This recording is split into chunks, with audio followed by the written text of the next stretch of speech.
energy.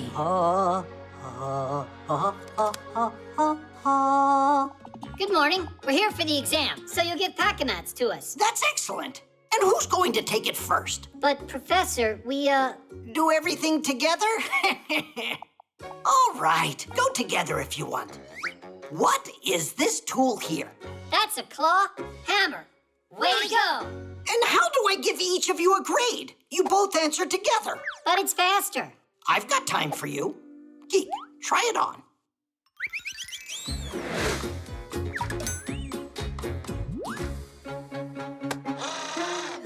It's a screwdriver.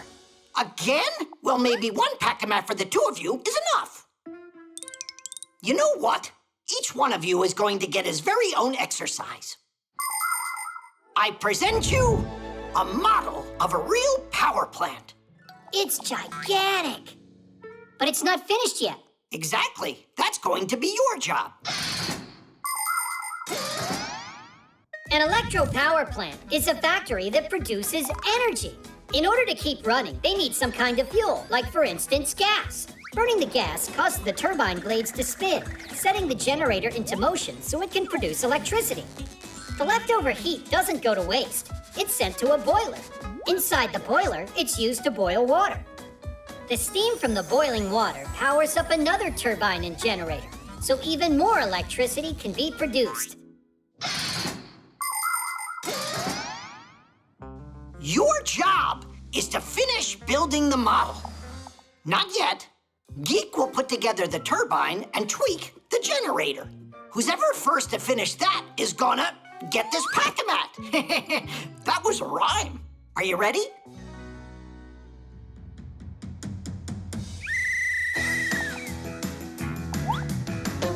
You're off to a great start.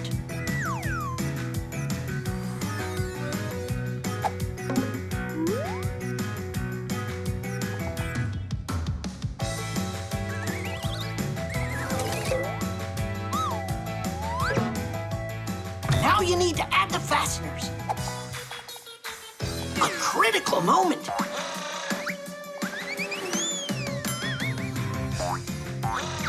What a move!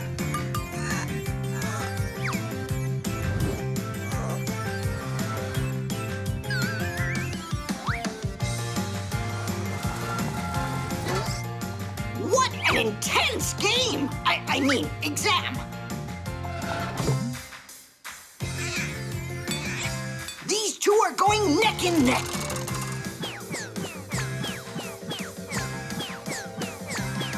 And the winner of this race? I don't know. The parts for a power plant are made at special factories. You could fill several tall apartment buildings with all of the people who work making the parts for one of these giants. And all of these workers are real professionals. How could they not be? After all, the mechanisms they put together are very complicated. Take, for instance, a turbine. It's built in the shape of an enormous cylinder with propellers around it. And next to the turbine is the generator. Its parts are assembled like a giant nesting doll, one inside another.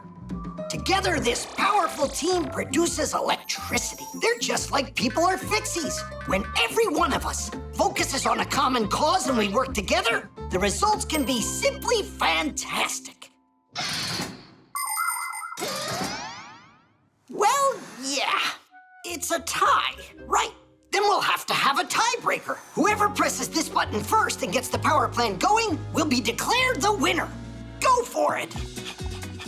So, which one of the two is faster, smarter, and stronger? Press it, Geek. You deserve it. Nuh-uh. You. Press it. Go ahead. No, you go ahead. No, you. Quit stalling. You're the one that's stalling. Press it. Just press it both at once.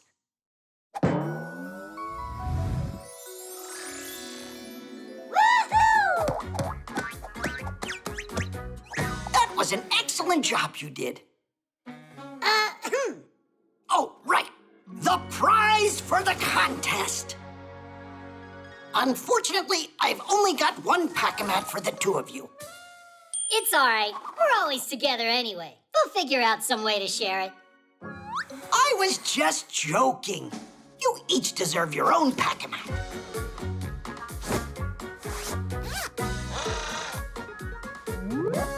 Titties! The touch screen.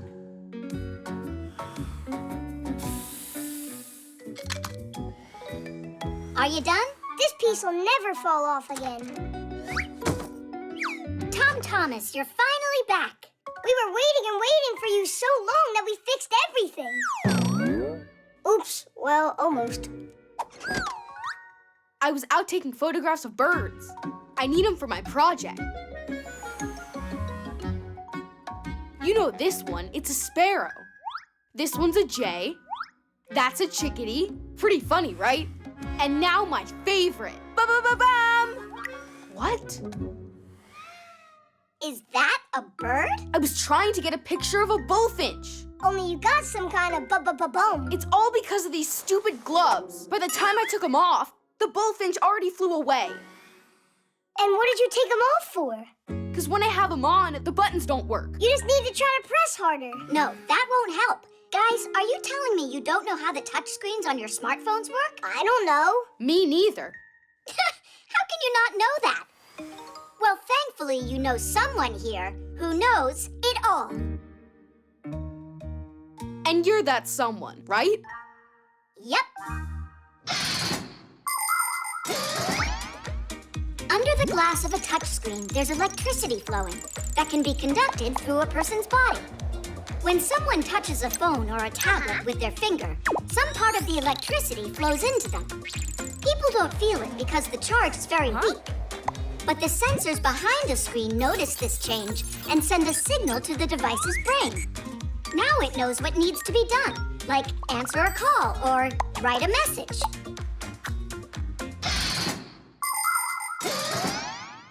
Your gloves are made out of wool, and that means no electricity can go through them. But if they were made out of some material that was a conductor, for instance, oh, like this foil. Let's wrap it around his finger.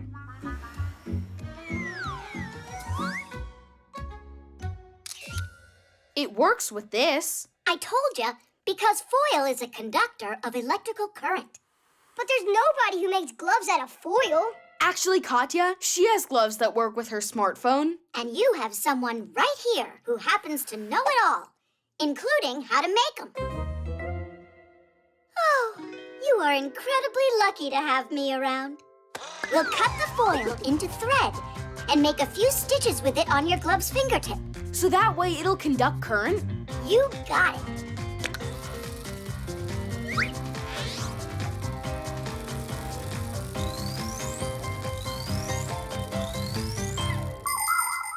It's all done. Thanks so much.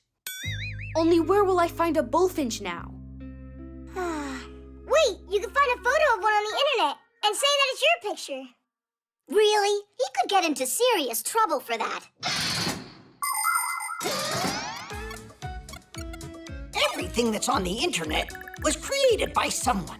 Games are written by programmers, films are made by directors, books are written by authors, and music by composers. These people are called creators, and for their creations, they are given copyrights. That means that the creators have the right to control how their creations may be used. For instance, when a photographer shares his photos on his webpage, it's not right for someone to just download them and use them somewhere else. And to claim those creations as your own work is simply unacceptable. Before going ahead and using someone else's work, it's better to ask for permission from the creator. The author will be very grateful.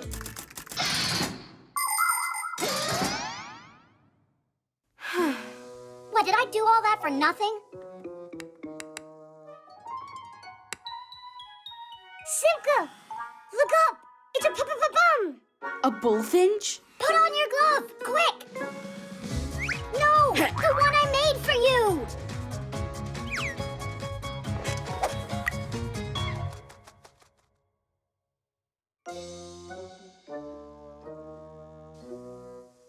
Why'd you scream for me to put a glove on anyway, when I'm inside?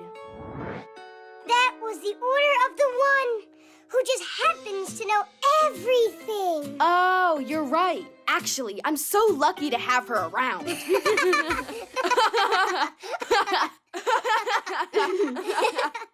And so what about the picture? We can find one on the internet. Just don't forget to put the photographer's name right under the picture. The computer.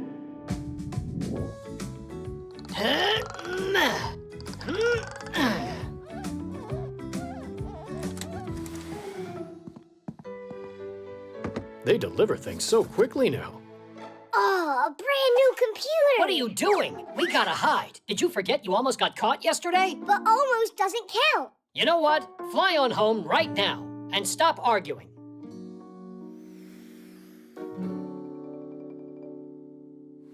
Here goes. A computer consists of a monitor, a keyboard, a mouse, and some kind of case like this that holds the CPU, which some people call the computer's brain. Portable computers are called laptops. They have all these parts inside of them, even a camera. Unlike a desktop computer, a laptop can run when it's plugged in and from a battery. And don't forget smartphones. They're computers too. They can do so many things and can fit right in your pocket.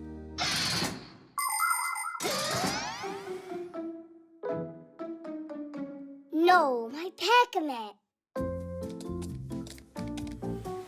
I left my Pac-A-Mat here. Papoose, where are you? Uh-huh, I see. You're in my computer now. He's what? I need all of these programs installed, and an antivirus too. Can you do that? That's excellent. Let's fixalate to make it great. Let's fixalate? It's what my son says. It makes me laugh. Papoose is in the computer? You said you don't need me for now? All right, I won't bother you then.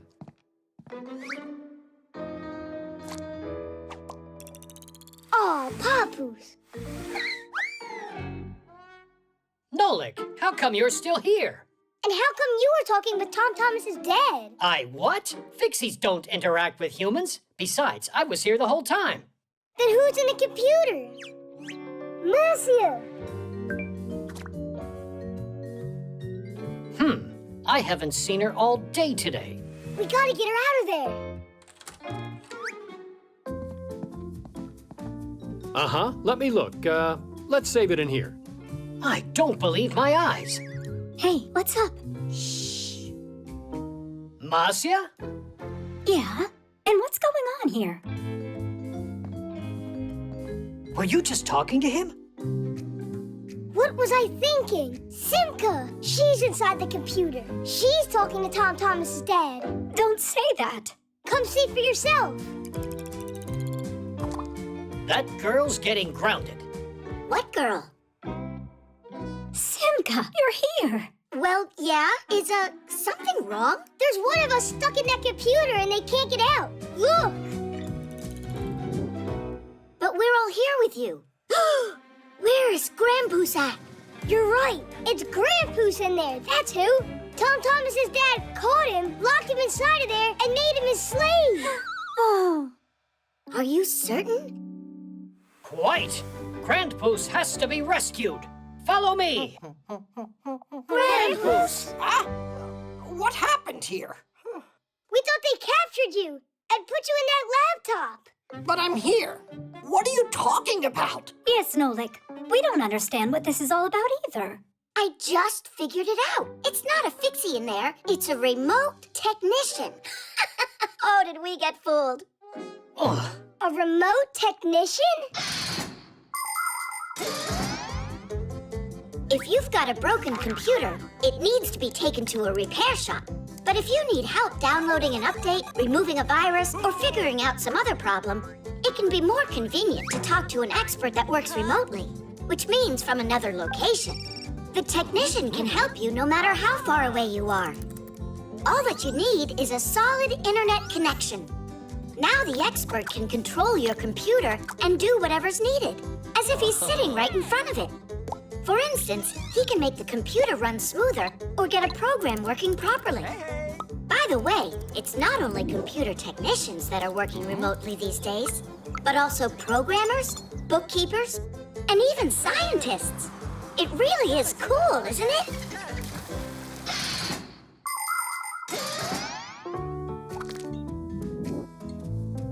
This is great. It's all done. Thank you so much for your help. Actually, I have one more question. A Fixie slave in the computer. Who came up with such a foolish idea? Why are you looking at me? You should blame Tom Thomas's dad. He's the one who called tech support. The fly trap. Now look and learn. Ha! You missed again. 'Cause I'm not warmed up, Nolik. Eh. Lucky shot. Oh. And that time? What about it? That was luck too.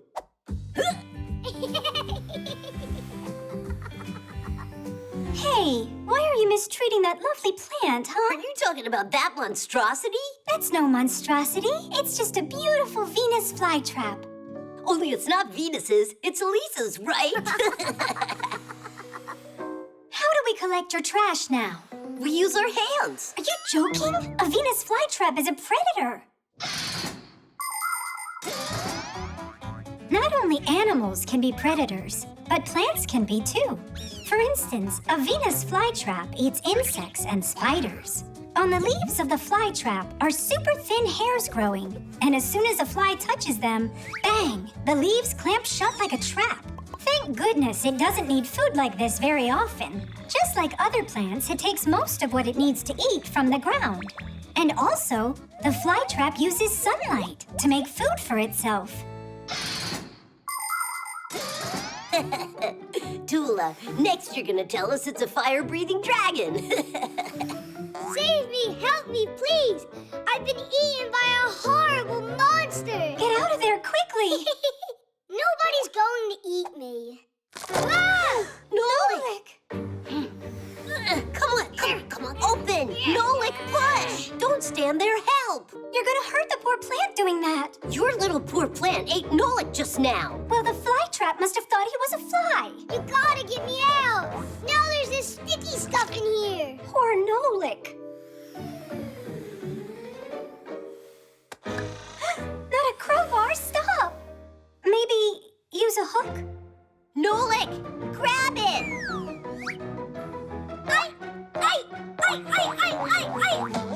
Well, do you have any other ideas? The flytrap is hungry, so why don't we offer it some food? Maybe then it'll let go of Nolik.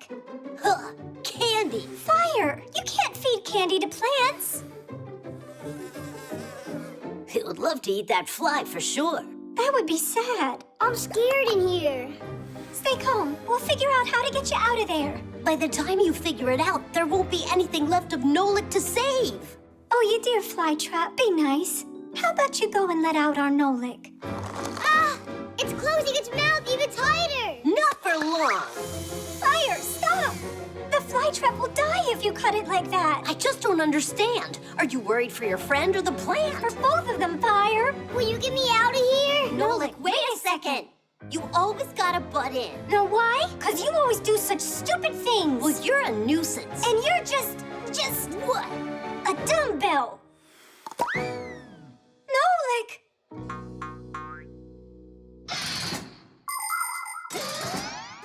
Growing a plant is a long process. The first thing you'll need is to get yourself a pot. At the bottom, you can add small rocks to help the water drain better, so the roots of the future plant won't rot. Next, pour soil over the rocks, place a seed in a small pit, cover it, and then water it. And continue to water it whenever the soil dries up. But it's important not to overwater. To make the plant grow faster, put the pot in a warm and sunny place. In the winter and fall, when there are less sunny days, you can put your plant under a special grow light. Just remember not to rush. Try to be patient, and then one day your sprout will break through the dirt and then grow into a healthy plant, if you take care of it. Nolik, wake up! Nolik? Nolik. Oh, he's all right. I Did it get eaten? No, you didn't. You figured a great way to get out of there. You turned into a screw, and the plant spit you out. Tidish. Don't ever try that again, Predator. Who are you calling a predator? You're right, Tula. Forgive me. And Flytrap, I'm sorry for what I did. Maybe we should feed her? After what you did to her, let her rest. Although, I know how you could be nice to that plant.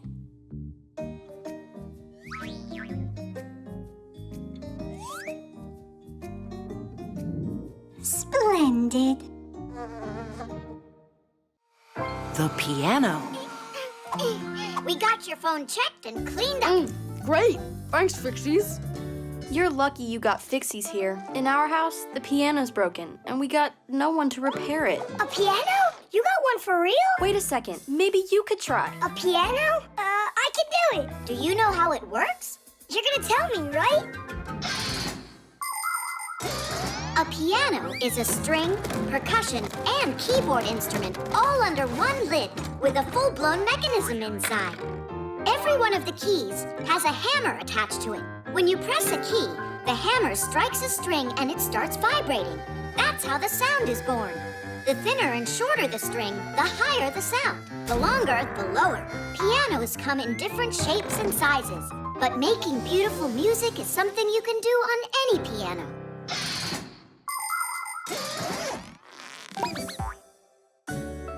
Your room is beautiful. So, where's the piano in here? You're standing on it, Nolik. Really? I thought it would be huge. And where are those little hammers? There are no hammers. It's electric. There's no sound either. I'll go in and check. Oh, now I see what's broken. We have contact. Tidish! Tidish. What? Ah, I didn't tighten it up. Sure enough. What a scatterbrain. Yoo-hoo! Who are you? Who are you? This is my home. I want to know what you're doing inside here. Tightening the screw. Who asked you to do that? Katya. That human girl that lives here? Right, very funny. I'm friends with that human. Hey, let go of that. No way in the world. Hey, are you all right there? Did you bang yourself hard? Yeah, so hard I'm seeing double. What's your name, dude? Nolik. Sure it's not Speck? I'm joking. I'm Tweak, and that's my brother, Geek. Him and I are twins. You know what that is? Do you know how Geek and I became twins? There once was a very hard-working inventor who needed to make two identical gears with very thin edges. He worked day and night, carving, grinding, and polishing those parts, putting his heart and soul into it until those two gears looked identical. And as you already know, when a piece of soul goes into making something, a fixie appears. And in this case, there was enough soul for two of us. But our lives changed when the inventor died. We got picked up together with his other things and dropped off at the dump. Without any work to do to stay charged, we just zonked out. If it weren't for a chance meeting, we would have perished. Hey, Tweak, don't tell them everything at once. We got time. Is that human really your friend? Uh-huh. But Fixies aren't supposed to mix with humans. Well, Fixies aren't supposed to break things either. But it's just because that human girl is... Katya. Katya. How do you put it? The piano's not her thing. Nolik! That's for you? Yep. You got the guts to introduce us to her? I thought Fixies aren't supposed to mix with humans. But you're friends with Katya. That means she's a human you can trust. First comes the piano. Well, we warned you, Nolik. Are you all done? Turn it on! Oh no, here we go again. They take care of our machines. Irons, rods, and toasters. Threes and TV screens. Katya, stop! How come? You don't like it? That's not it. It's good. And a really good song. and super loud. Only you don't want to scare all the Fixies off, do you? Scare what Fixies off? This is Tweak, and this is Geek. Not quite. My name's Tweak, and mine's Geek. Ah! We've got Fixies living here.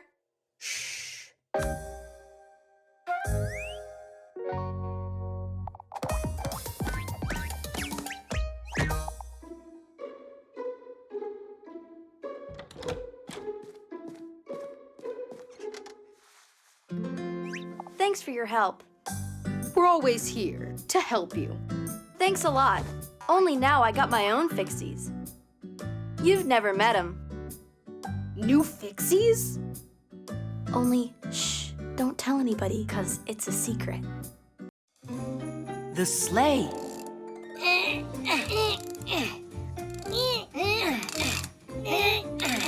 All right, let it drop.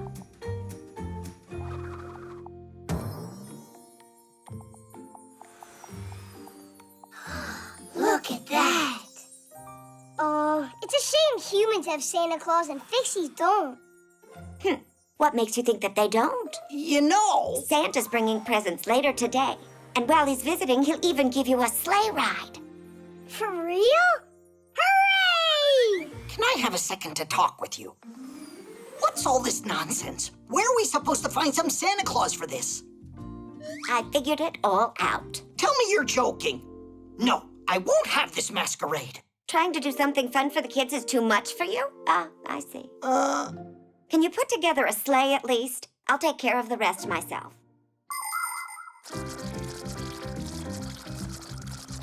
Oh, that was a lot of work. Oh, wow! It's a sleigh! Santa Claus really showed up! Where is he? I haven't seen anyone here. Gotta go.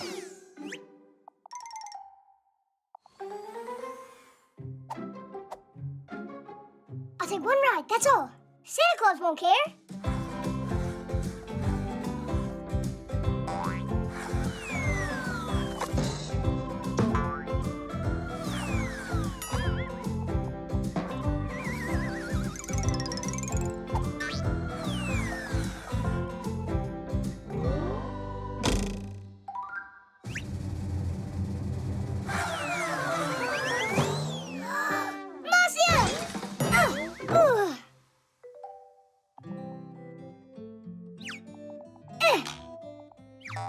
It's really broken. Santa Claus won't even talk to me now. What am I gonna do? Serves me right. Ho, ho, ho. Santa Claus? Whatever happened here? It was an accident. I didn't do it on purpose. It needs to be fixed. Think that you could help me? Uh-huh.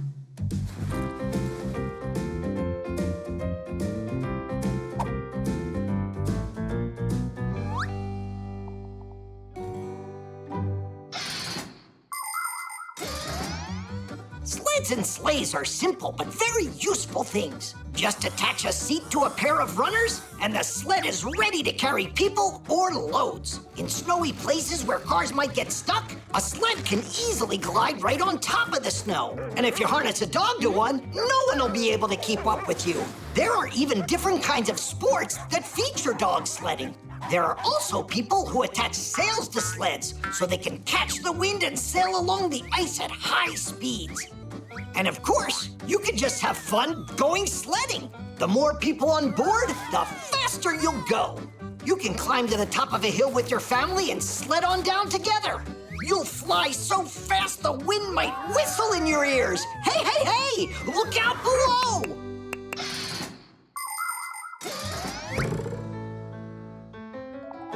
Kadish!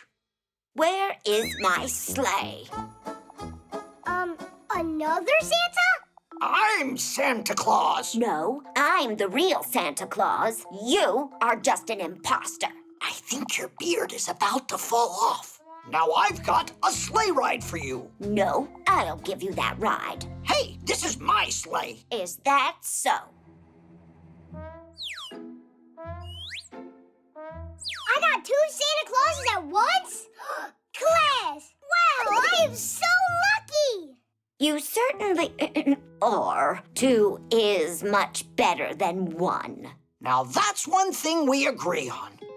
Oh, wow. Looks like a Santa Claus party over here. Isn't he cool? Which do you mean? The one that looks like Nolik's Grandpus or our Bossia? So, are you ready for your presents?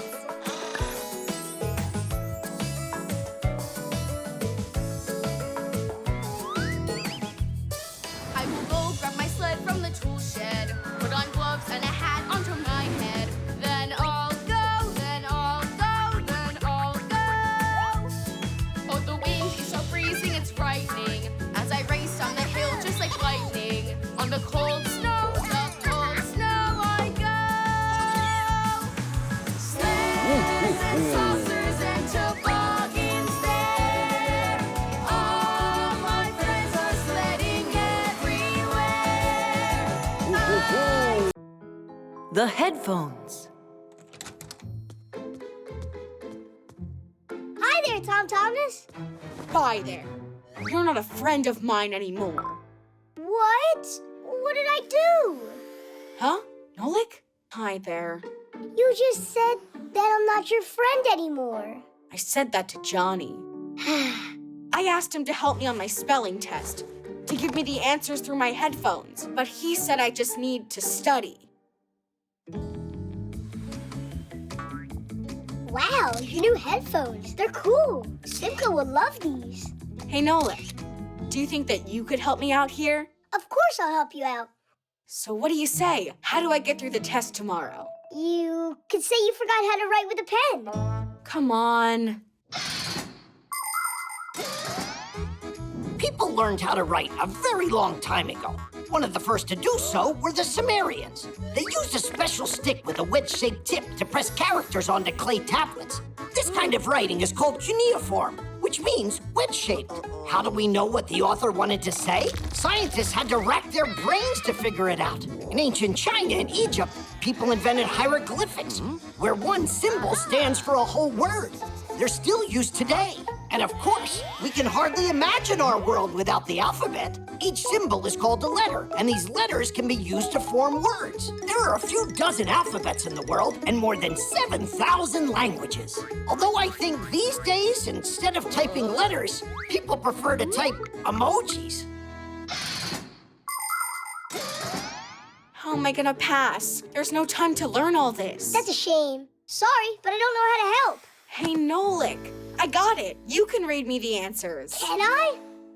Spell snowball. Not like that. I need you to spell the words in here. You mean go inside the headphones? No, you just gotta call me. You know, like from somewhere else. Like the TV.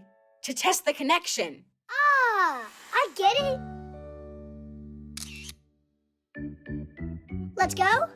Yeah. Great. Cucumber, basketball, artichoke. Hey, stop. You gotta go slower. Absolutely. What absolutely? Will you tell me the next word? That's what I'm trying to do. Absolutely. Then tell me it, Nolik. Absolutely. Ah, with an O or an A? Where? Give me another word. Rook. Crook? Rook with a B. Is it possible to speak clear and louder? Excavator.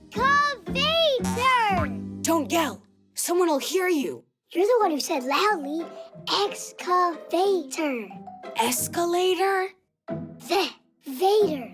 Like Darth Vader? You said escalator. Not escalator, it's excavator. Hello. Why did you hang up the phone like that? Because I couldn't figure out a single thing that you said. Of course not. Your headphones are obviously broken. They are not. You just don't know how to spell. I'm telling you, these headphones are broken. But I'll fix them for you. Tom Thomas, you can be funny, you know. How can your headphones work if they don't have wires attached to them?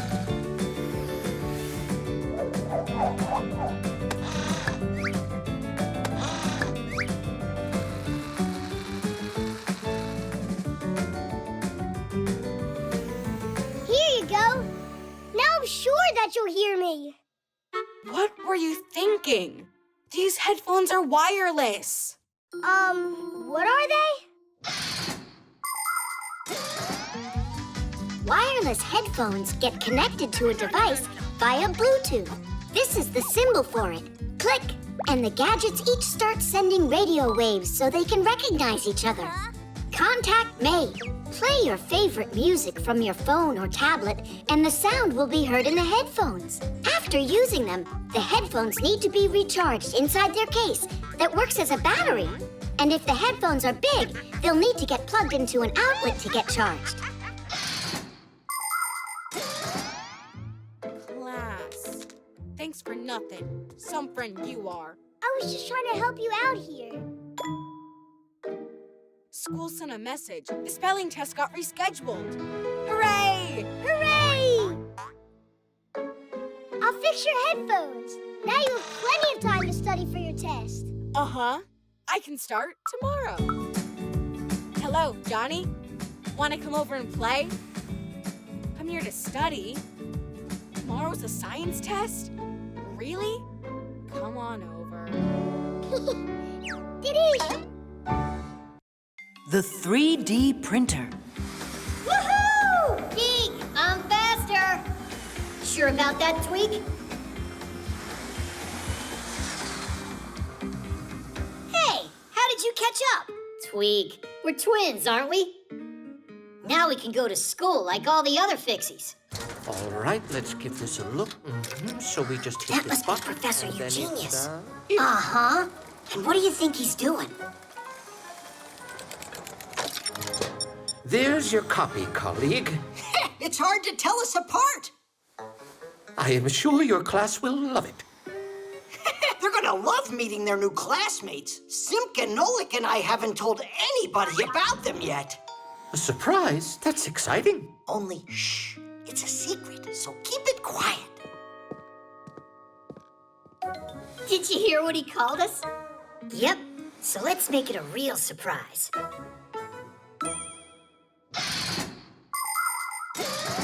It's not easy being twins. Everyone mixes you up all the time. Anyhow, I'm Tweak. And I'm Geek. You think we're both the same? It's not true. Tweak, he writes with his left hand and is very ticklish. And Geek grabs his stomach when he laughs. Geek loves fooling around with computers to find a bug in a program or outsmart a virus. That's his world. Tweak, he's a master of practical jokes. And together, we're a team that's always coming up with something new. Speaking of new, Geek and I, we've never gone to Fixie school before. It's true. Basia was homeschooling us. But when we met Simka and Nolik, we decided to give it a try. It sounds interesting. Although, I doubt we'll be here for long.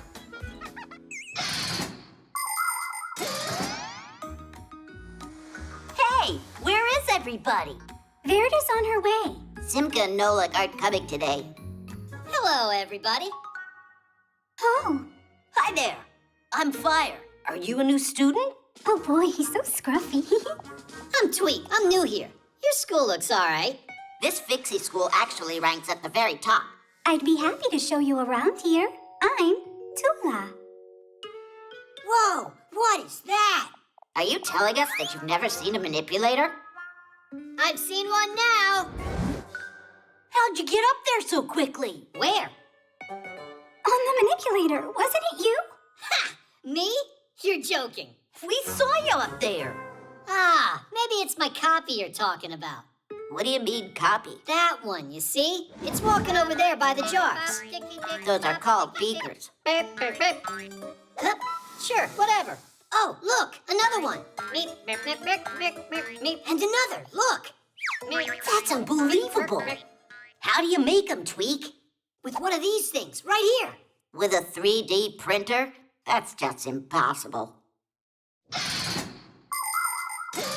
With the 3D printer, you can print just about any three-dimensional object. The first step is creating a computer model of the object and then loading the printing materials into the printer. Then the device figures out the rest by itself and starts, layer by layer, printing the object. With these kinds of printers, it's possible to print toys or parts needed to fix an engine or even prosthetics. But making living creatures like people or Fixies with a 3D printer is impossible. I see, you're a smarty. I'm Digit. Well, I know something that you don't. Wait a sec, I'll show you.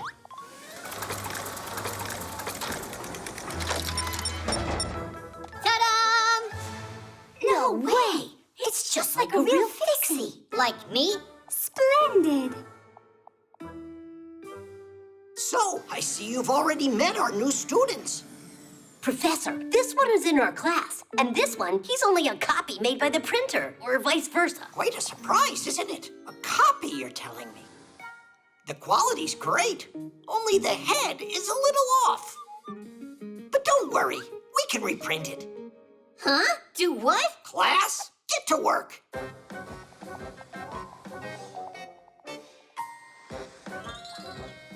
Hey! Stop! It was a joke! That's not a copy! It's my brother! I'm Geek, and he's Tweak. Twin brothers for real? Splendid. And we were about to shove you in there. I told you that this was impossible. It's time for class. Is everyone here? Not quite yet.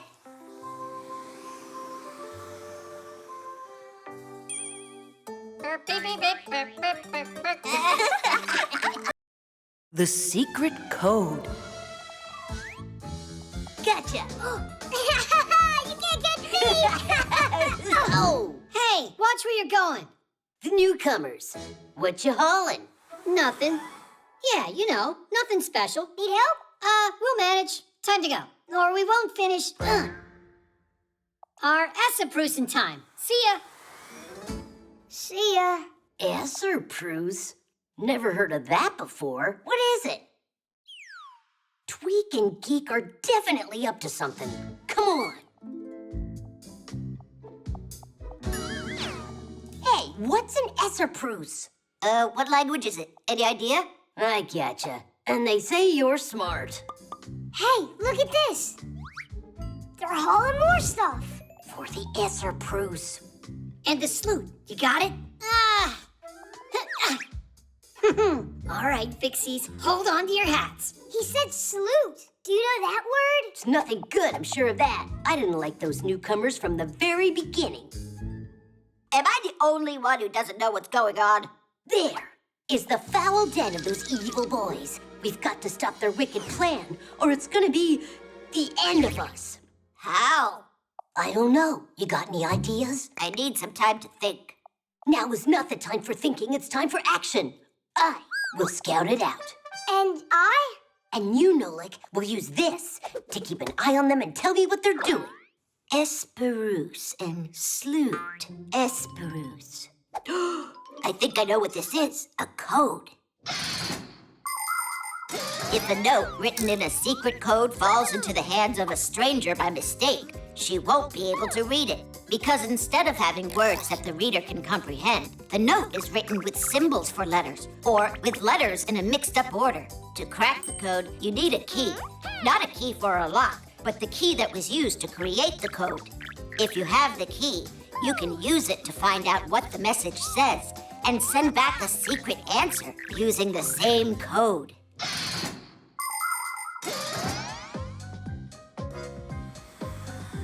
Blue, come in. This is Red. What do you have to report? Red, this is Nolik. Blue, I meant to say. The twins are flying off towards the warehouse. Hi.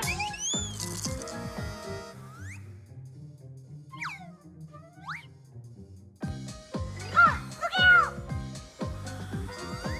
Blue, there's no escape. Hang in there, we'll save you. Digit, Red's over there. No, not Red. Fire. We've got to go save him. Ugh. It's the twins who need to be saved from fire. It's the what? They'll come in, we'll flip the switch, and it'll be Essaprusen for all of them. No way. Not on my watch. I won't let you do it. Fire! Stop! People have been using codes for centuries. The ancient Greeks wrote letters on leather strips that, when wrapped around a cylinder, would make the secret word appear in a row. They also sent coded messages using a disc with holes and letters. The message was spelled out by threading a string through the holes of each letter in order. The message was decoded by pulling the thread out and writing down the letter the string came out of.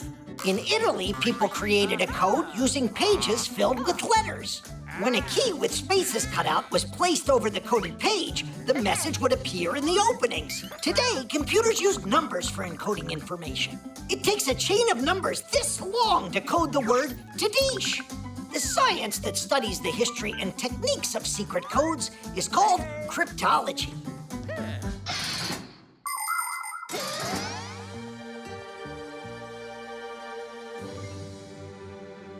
Hey, you never got taught how to knock? Our Esopruce is ruined now. All right, since you're already here, then... Surprise! Look at this. Where's the Esopruce? Look. Esopruce is just surprise, backwards. It's a secret code. We didn't want you to find out about it ahead of time. Come on up here, quick!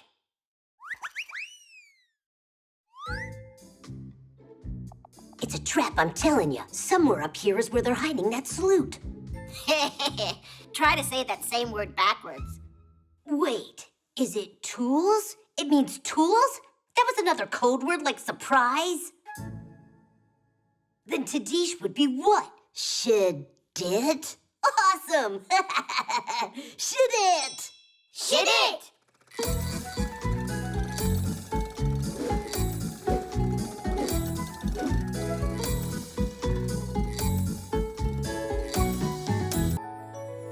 Snow.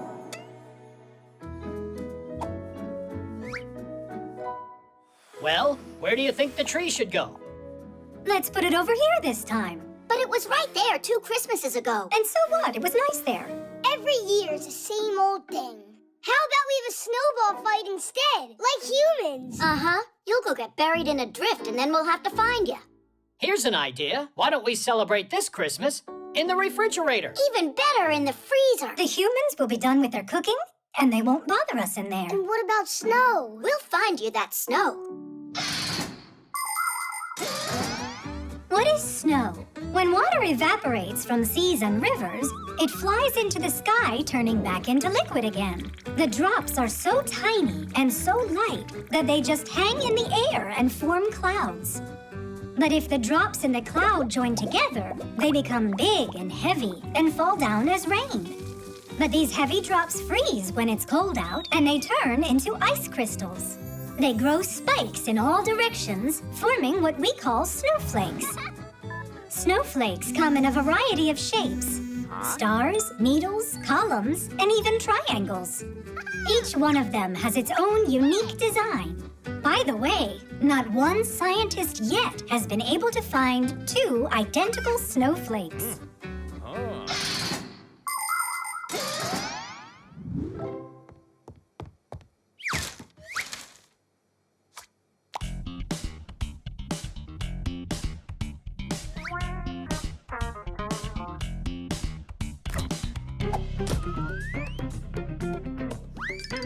Refrigerators are the best if you love chilly air. You love chilly air. You love chilly air. Penguins go there for a rest. So do polar bears. So do polar bears. So do polar bears. Summertime or wintertime, there is always frost. And inside you just might find dear old Santa Claus. It's chilly. Cleaning this freezer yesterday was a great idea. Yeah. No, I don't like it. It's just way too cold in here. Ha! We Fixies are frost hardy. Uh-huh. Nolik's turning blue already. Look. That's my natural color. Stop arguing. We're moving to the refrigerator. It's warmer there. The fridge is great for cardinals and for chickadees. And for chickadees. And for chickadees. Winter birds will come to feed any day they please. Any day they please. Any day they please. Summertime or wintertime, there is always frost. And inside you just might find dear old Santa Claus.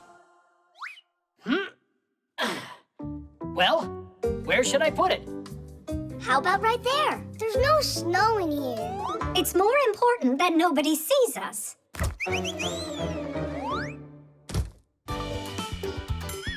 In the fridge, the weather is a walrus's dream. Walrus's dream. Walrus's dream. They love jumping in the water and the sour cream. And the sour cream. And the sour cream. Summertime or wintertime, there is always frost. And inside you just might find dear old Santa Claus. If they put in one more pot of food, then there won't be any room left for us at all in here. Or snowball fight either. There's no snow in here anyhow.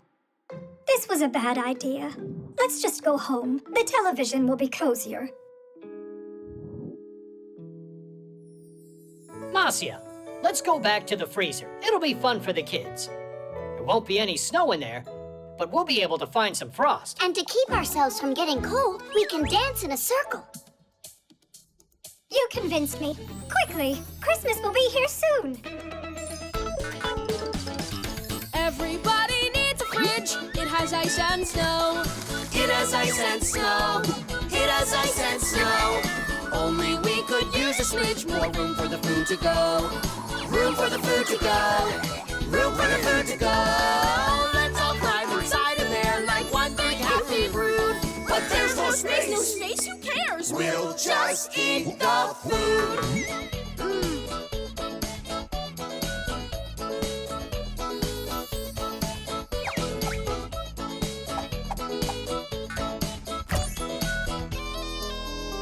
Why did I open the freezer? The food's already out.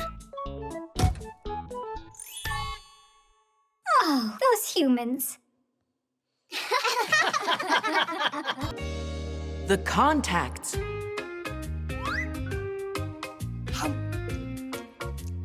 Shh, Mom's about to stream her broadcast. A live show? Does that mean I'll be on it? Hey, kids, I have to run out. I've got 10 minutes before my live show, and there's no sound in here. Ugh, I don't see how I can get this fixed in time. Maybe I could take a look? You really know how to fix them? First, isolate the issue, determine the reason for the issue, and fix it. 1, 2, 3 to Deesh, and now it's all working. All right, why don't you give it a try? I've got my tools upstairs. It's all done. Well, what was broken inside? What should I tell her? Tell her the contacts were dirty. Got it. Yeah, you're always welcome. Do you know what the word contact means in electricity? When an appliance gets plugged into a socket or headphones into the audio jack of a phone, their plugs get squeezed between metal plates. The points where the plugs and plates touch each other are called contacts. If contact is made, electricity flows through the wires and the appliance works properly. But if some kind of dirt gets between the two parts or the plug gets rusty, there won't be contact made, nor any electricity flowing. Test, test. Can you hear me? They sound better than ever. Tom Thomas, you made my day. No big deal. The contacts were dirty and needed cleaning.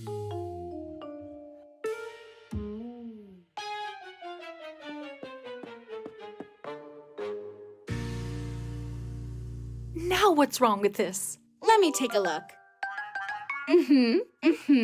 I'll fix it for you. All done. A dirty contact. Aha! I'm a master. You're a braggart, that's what. I'm trying to help your mom out. Or would you rather her show gets canceled? Thanks so much, Fixies. Katya, why have you kept this secret? Those are golden hands you've got. That was nothing at all. At home, I always fix things. Like our laptop, our dishwasher. The pack-a-mat. The pack-a-mat.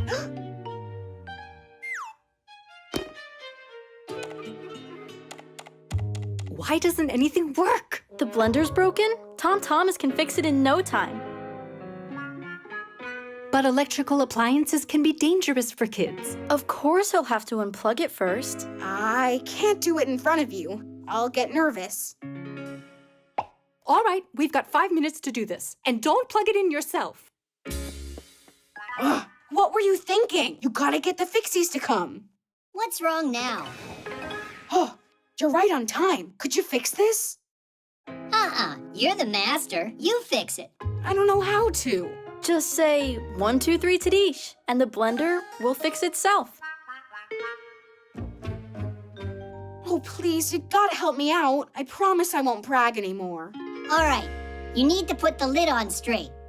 There you go. That's what you needed for contact. That's all?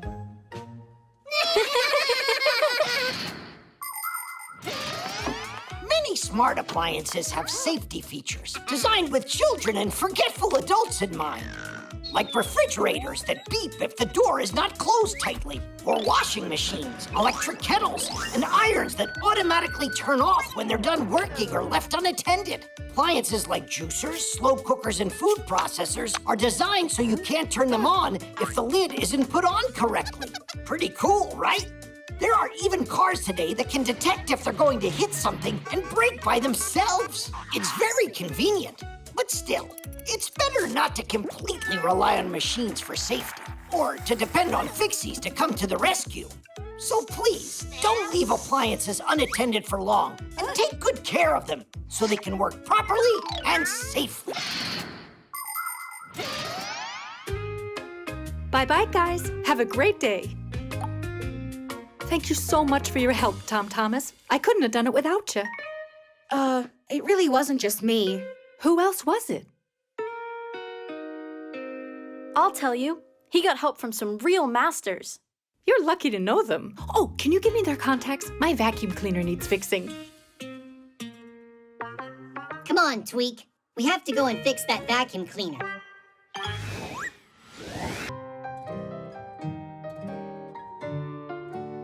Comics. Katya, are you done yet? Just a second, you two. There, all done. What do you think? A whole comic about us. It's great. You can make a movie out of it. Look at that mug. Check out how good I look. And I look like Superman. Well, I look superer. No need to argue. You're both heroes. Wait, if you put it on the internet, then we'll become famous. Is it a smart idea for Fixies to become famous? Ha! I say the more fame, the better. You do. Well, anyhow, see you later. Hey, that's not fair. I mean, we saved the planet, and no one's gonna find out. Comics are a kind of picture book in which the pictures are combined together with words. To make one, first you come up with a story. It could be about superheroes, or princesses, or scientists, or even all of them at once. After that, you can start drawing. Divide a sheet of paper into sections and fill them with a series of pictures that tell your tale. And write what the characters are saying in speech bubbles. By making picture after picture, you can tell the whole story. It's like a cartoon, but on paper.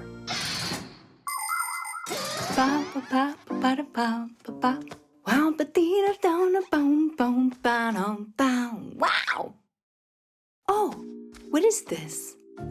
Did she really draw this all by herself? That Katya of mine is one talented kid. My subscribers are gonna love this. That talented kid keeps forgetting to charge her pad.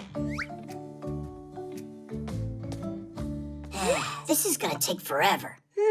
A good cleaning. That's what we should do to make it charge faster.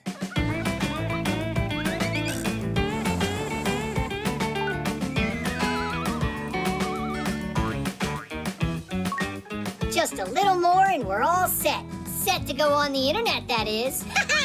Then, tons of humans will know about us. Humans? The secret of the Fixies. That comic can't go online. Drain the battery down.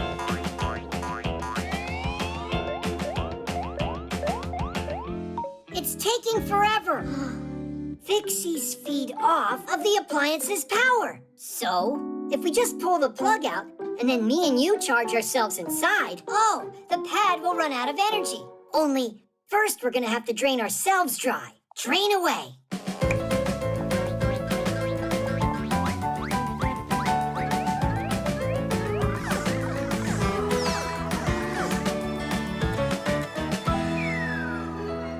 It's totally drained. Huh, did I really forget to plug in the cord? We'll show Katya's mom who's the boss. People can spend hours on their pads and phones, and that's why they have to be recharged all the time. But do you know how you could do that less often?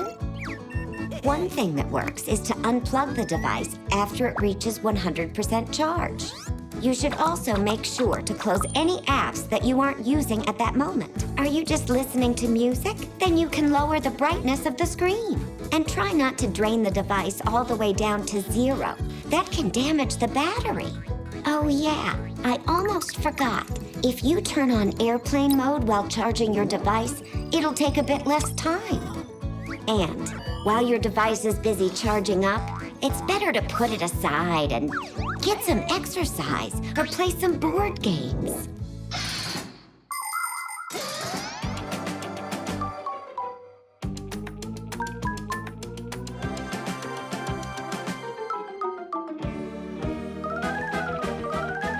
I'm worried I'm gonna explode. Hang in there, Geek. Hang in there. We can't take it much longer. Mom, what are you doing? Wow, Katya, this comic that you made's just fantastic. I want to brag to my subscribers. I'd rather you didn't. But I'm proud of my daughter. You draw like a true artist. I want to draw a new one. This one's not great. The characters aren't right. Oh? Then go ahead and draw. We'll post it later. My live stream's about to start. Oh, the stars of the comic are here. That's not funny at all. It's really good that you didn't upload that comic. No way. I would never let out your secret. You're the ones who are ready to give it up. Why are you twitching? It's just because we're overcharged.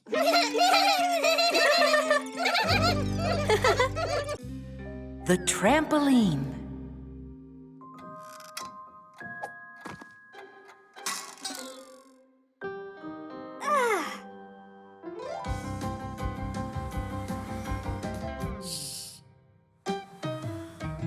Tula, do you know where Simka is?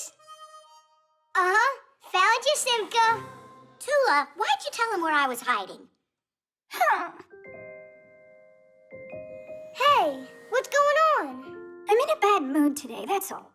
Then play hide and seek with us. That'll make your mood get better. It won't do anything. I'm gonna be in a bad mood today. That's what my horoscope tells me. What?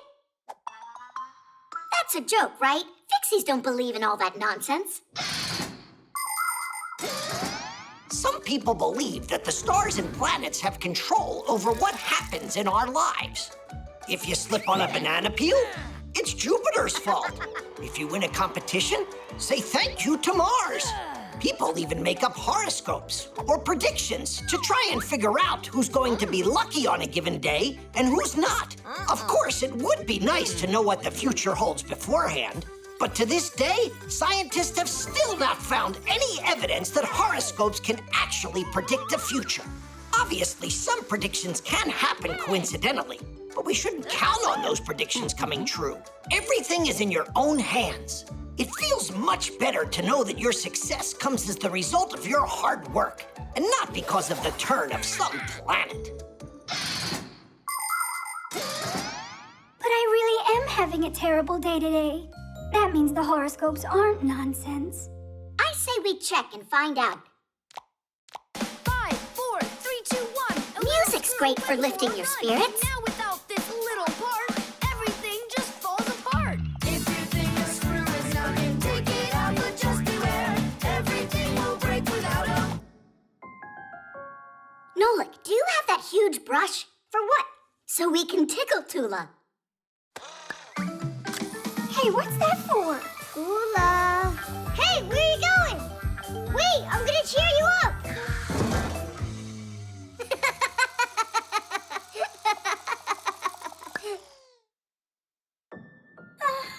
How about we make her a fun house? Yay!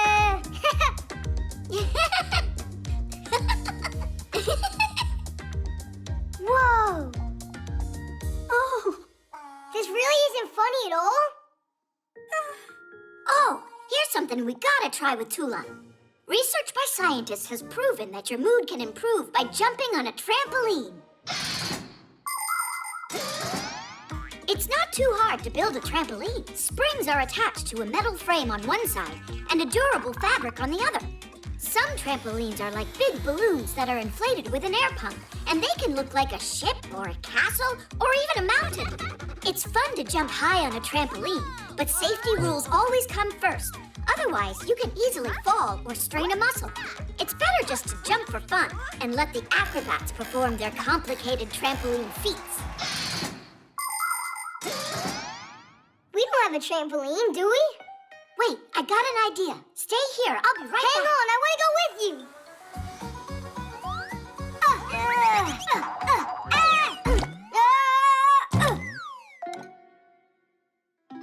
It might work. It looks like a gelatin mold. No, it's not. I've tested it. Come on, jump with me. And Simka? We'll start without her. That way you'll be happy when she gets here. Let's jump? I'm sure it won't work. Just give it a try. On the count of 3. 1, 2, 3! Help! Save us! Nolik? Yeah! A horoscope against a trampoline. It's not a fair fight. But that's not a trampoline. It's a dessert. What's the difference anyway? It's like I already said. Today the whole world's against me. What is this? Whoa! Look, I'm flying! Where's that bad mood of yours that you said was predicted by the horoscope? Huh?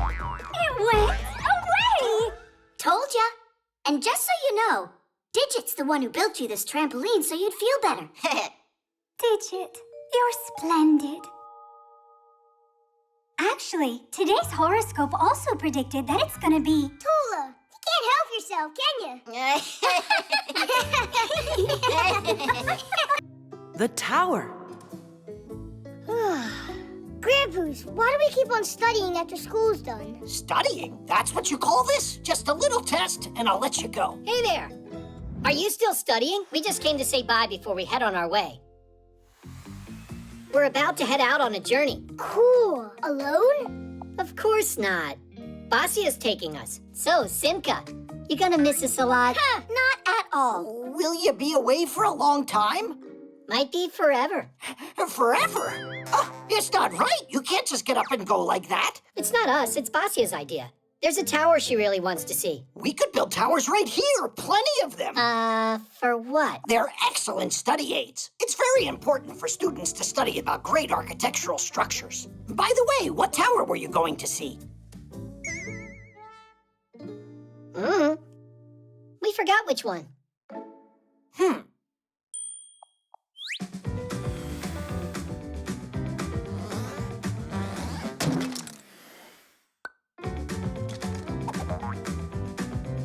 Why are you standing there? Come give me a hand.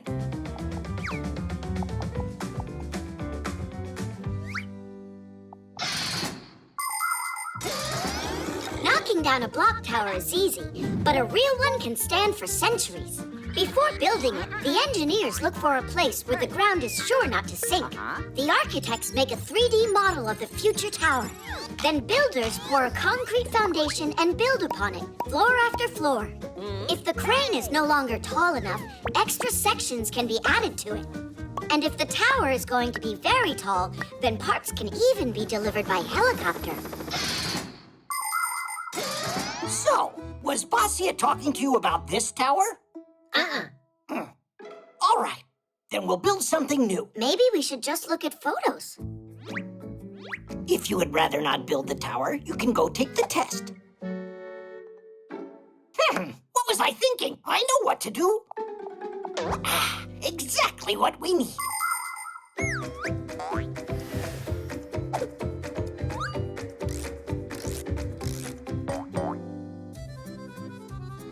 Is that it? Nuh-uh. She's been there 100 times already. Come on, think. What other places would she talk about? Excuse us. We gotta go now. Just hold on there. I say we build another one. Grandpus, and what is Tom Thomas supposed to tell his parents if they see all these towers? He'll say that he made them himself. Come on, quicker! I don't know why Grandpus is so worried how this tower's coming out. Yeah, he's worried, but it's not about that. People have been building towers since ancient times because looking out from a height made it easier to see, for example, if an enemy was approaching. The first lighthouses lighting the way for ships appeared about the same time.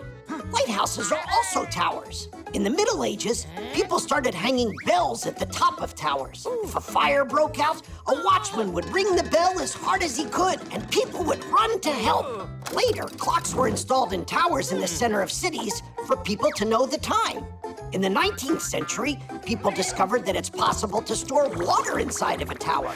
For many years, the tallest structures used to be television towers.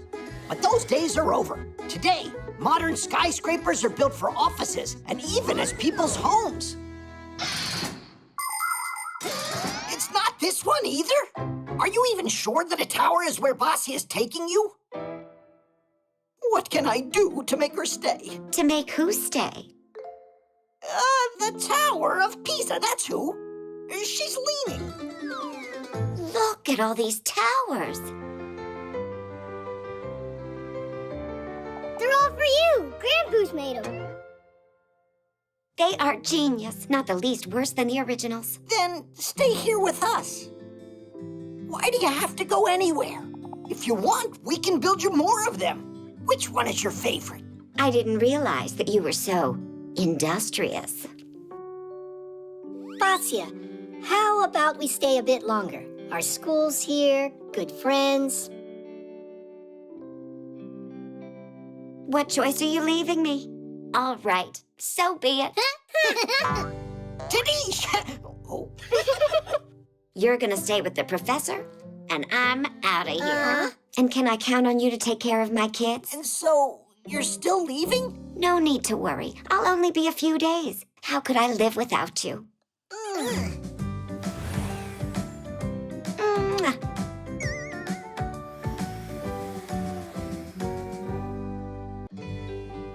The book. Where did Tom Thomas go today?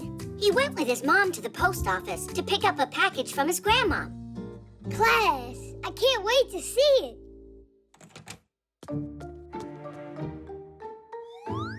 Well, what did your grandmom send you?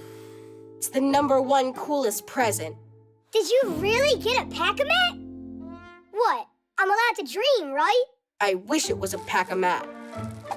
It's a book.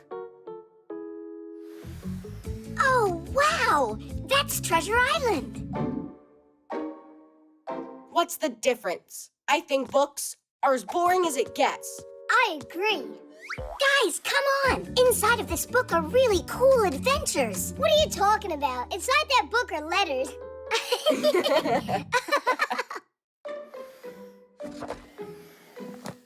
So, you're really not interested at all? Nuh-uh.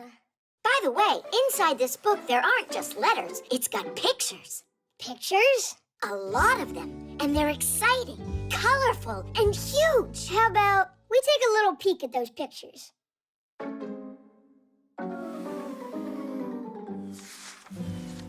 Oh, pirates! Uh-huh, a gang of them.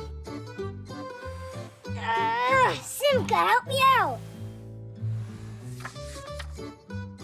Whoa! Check out that skull! What's going on here? Well, if we want to find out, we'll have to read it. Will you read it to us? All right. Having taken a hold of the map, the pirates set off to find the stolen treasure, and they walked on and on. The road was winding and went up and down. Finally, that very pine appeared in the distance.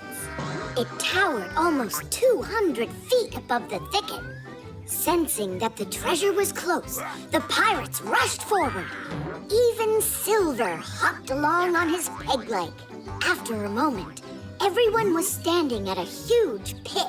It was dug a long time ago. Its edges were already crumbling, and grass was growing at its bottom. There were old boards from boxes lying around, but there was no chest filled with untold riches.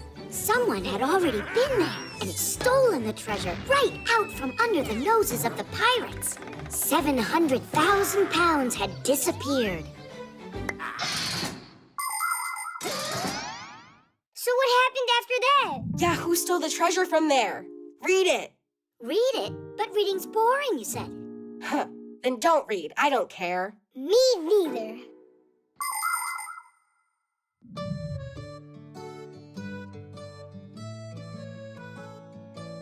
Oh, it's the guy who thinks reading is boring. What? I wasn't reading. I was looking at the pictures. I can't believe you. You're reading it without me? Grab it! Chusaka, this is not yours. Give me back my book. Pull it harder, harder! Yes. Oh, this is bad. That book was his grandma's present. We'll fix it. In ancient times, people copied books by hand, but now they are made in printing houses. First, a mock-up is produced to place the text and pictures where they belong. The pages are then transferred to metal plates, which are loaded onto rollers. Ink on the rollers is pressed onto paper as it passes through the printer. The pages are then trimmed to size and stacked into reams. Next, the pages are put into order, stitched together into the inner book, and finally glued to the cover. Good. Now, carefully. Great job. So now can you read the book to me? I think it's someone's time to go to bed right now. Just a little more, okay? So, it's not boring then? It's not. Tom Thomas, were you reading? Mom, Treasure Island is really great. You were right. It's the #1 coolest present. I am so glad you like it. But why don't you continue reading tomorrow? Now it's time for bed. All right. You've managed to wear it out already. Well, me and Chusaka, we were fighting over the book. I think she also wanted to read it.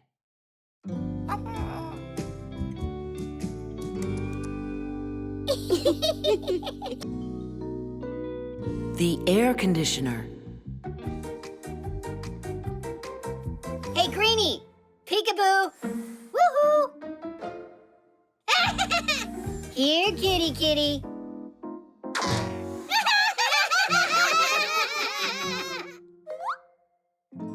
It's taking Digit forever. 'Cause when it comes to fixing up air conditioners, Digit's a dum-dum. He said he knows how they work inside out. He should prove it. Leon! Woohoo! Geek, be careful. You could fall down. When are you gonna learn to tell Geek and I apart? You done? It's working perfectly. Oh, yeah? Then why wouldn't it respond to the remote? Because it's got a stuck button. Where? Oh. Guys, why did you push it like that? It can only be fixed from the inside. An air conditioner gives relief from the heat. It has two main parts. One hangs outside of the house and the other inside. The air in the room is sucked into the unit, where it passes over cooling coils filled up with gas. The heat pulled out of the air is pushed out to the street with a fan, and the ice-cold air is sent back into the room.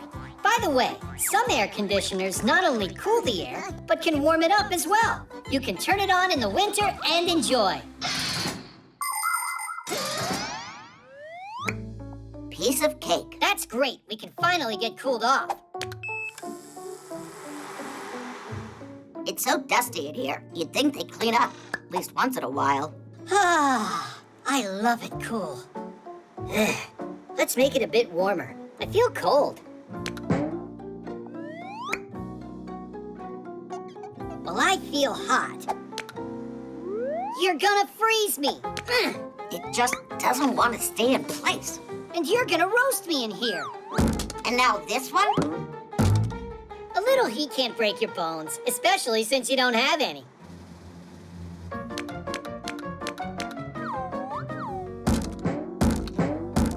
Come on, guys. What are you doing? I don't need the remote to fix this.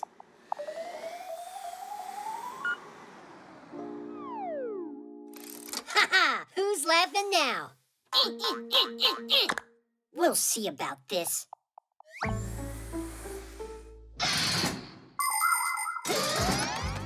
It feels good to be in a room with an air conditioner in the summertime, but it's better not to sit directly under one. You might end up catching a cold and spending your vacation stuck in the house. It's also important to remember that an air conditioner doesn't freshen the air, but rather recirculates the room's air over and over. That's why you should open the windows and air out your home a few times a day. When you play outside on a hot day, try to spend more time in the shade. When you're out in the sun, wear a hat, put on sunscreen, and drink plenty of water. And even though ice cream is refreshing when it's hot, be careful, because it makes it easier for you to get a sore throat. And a simple garden hose can turn any hot day into something special. Just invite your friends, turn on the water, and have a blast.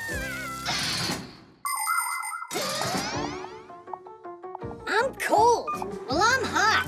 It's cold. No, it's hot. So that's what's been going on, and they call themselves Fixies. Will you stop it already?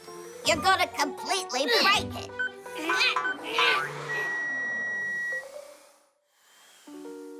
There you go. Didn't I warn you?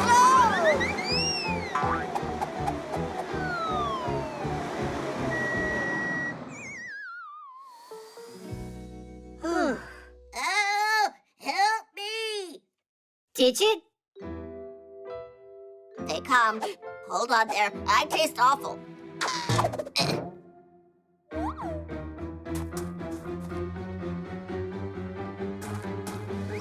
No! Someone help!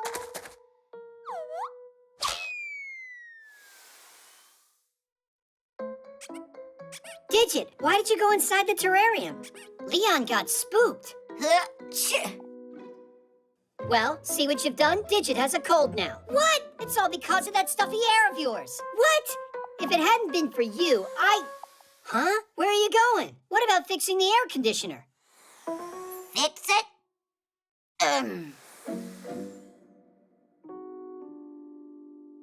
Didn't Digit talk about how he knows air conditioners inside out? He's just upset he almost learned chameleons inside out. The hologram. I think it's 7. Yeah. Oh, looks like I've got that number on my card. You're so lucky, Fire. I know, right? Whoa! Chusaka! Hey, Chusaka, no! Aw, and I was so close to winning. I'm so tired of Chusaka ruining our games. Well, you know, dogs like playing their own games. And what? She has to play right here? Help me out. We'll put these back where they were before. Uh-huh. And then she'll just come in and mess it all up again. We need a way to distract her somehow. So, we're gonna feed her, huh? Not quite. We'll make a piece of candy for her. It'll be a hologram here on the phone. Chusaka will be busy trying to figure out how to eat it the rest of the day. That's great. But a hologram, how does it work? A hologram is a three-dimensional image projected into the air. It looks like a real object from every side, only it's translucent. You can look at holograms in your own home. To do it, you need to make a pyramid out of clear plastic. Any clear plastic box will work. First, cut out the 4 sides and connect them. The next step is to look for a 3D hologram video on the internet. Start playing it and put your plastic piece on top of the phone. Pretty cool, isn't it?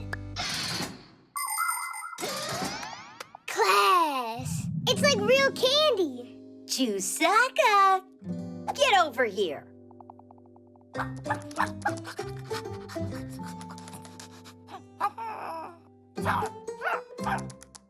Oh well, it looks like your hologram's not interesting to her. Could it be that she just wants some different food? You're right. We forgot that she's a meat eater. It's done. Quiet.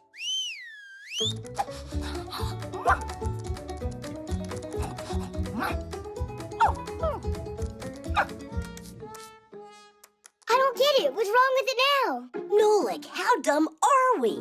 We made her some meat, but it doesn't have any smell.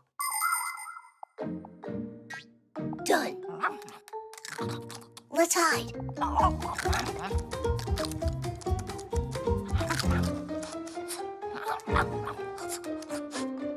You want to go play now? Uh-huh.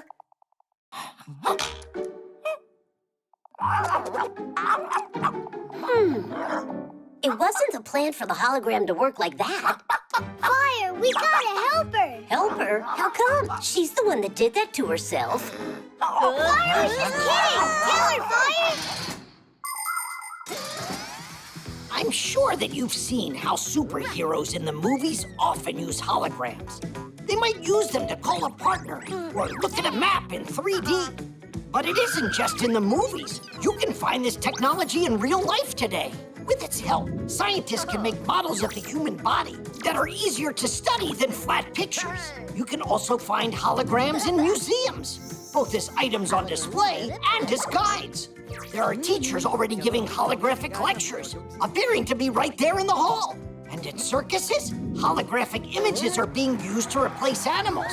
Now, instead of elephants, dolphins, and lions, their three-dimensional copies perform. And it's great! They're no less exciting than watching live animals. And this way, the real animals can be free to roam in the wild. Chusaka, no! Come on, stop kissing us, Chusaka! Chusaka, stop it right now! What's going on? You sad little thing. Who did that to her?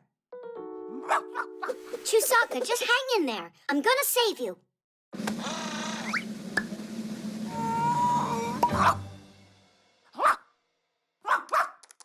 Whose idea was that? We thought Chusaka would get distracted with a hologram, but then she put her nose in there and got stuck. It was her fault. She's the one that kept getting in our way. Maybe you were getting in her way, actually. Fire! Wouldn't the table have been fine for this game? No way in the world. I am gonna play where I want. Come on, I'm sure we can work this out. So you Fixies are safe, and Chusaka has eaten. Well, let's see. 5! Bingo! Chusaka really loves that catapult game you came up with. And I love how she beat us in bingo. Just like always, best at everything. Maybe you didn't notice, Fire, but I saw you win a game today. What game was that? That scary one. That game of tag with Chusaka. The hook. Woohoo! Simka, look out! Geek, why did you hook the Fixie boards together? Because it's fun to fly in a train. Anyhow, I'm Tweak. Geek's over there. Hello. You really must learn the proper way to use things. You agree?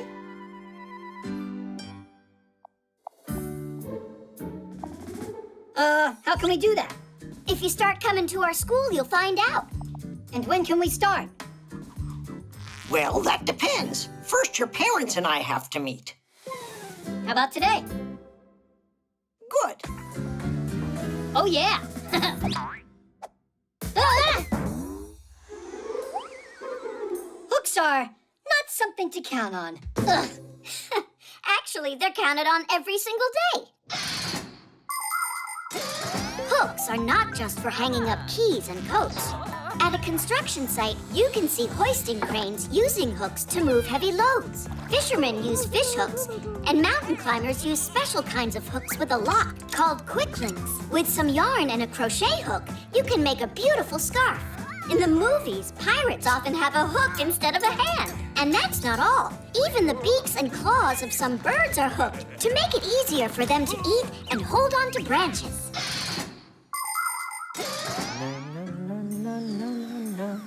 Iron phones and toasters, MP3s computers and TV screens.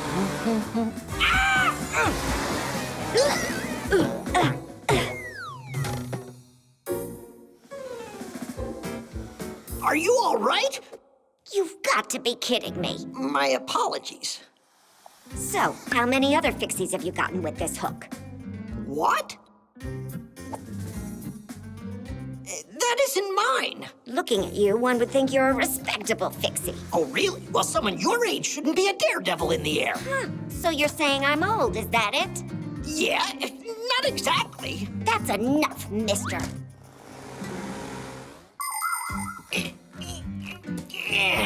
My, how they tied this up.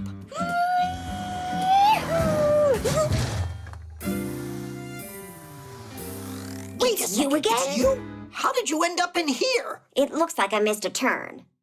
Actually, where am I? Well, you're in a laboratory. Let me guess what you're doing here. You happen to work here, right? You're quite observant. At least one of us is. Don't you see I need help? I could get you out if I used the hook, but I'm pretty sure you'd rather I didn't. Just do it.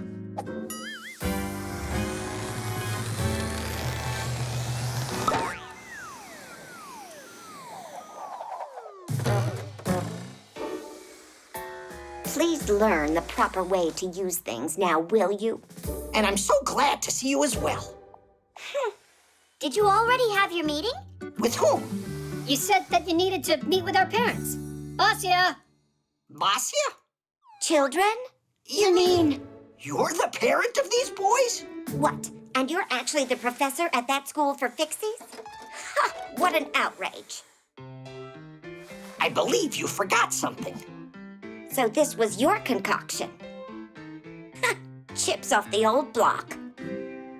And generally on their very best behavior. You mean like you are? Their grandma. A lot of Fixies are real homebodies, but not me, not this Basia. I've spent my life moving from one place to another. I've been all over the world. When I lived in Paris, I screwed into one of the legs of the Eiffel Tower as it was being built. And in Great Britain, I fixed a tea kettle for the Queen of England herself. It was lots of fun, although sometimes I did feel lonely.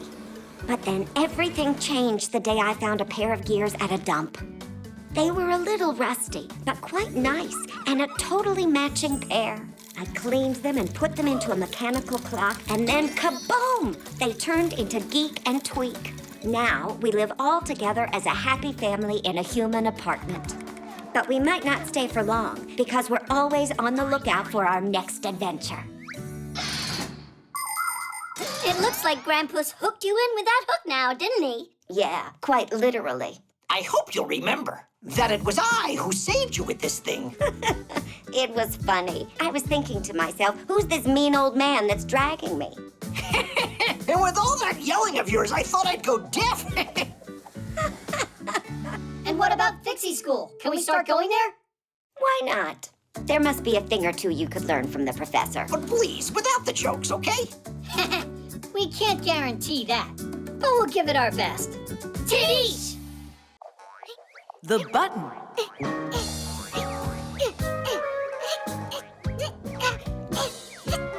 So what do you think? Did Tom Thomas do all right on his test? Of course he did. Katya was there. What's it got to do with Katya?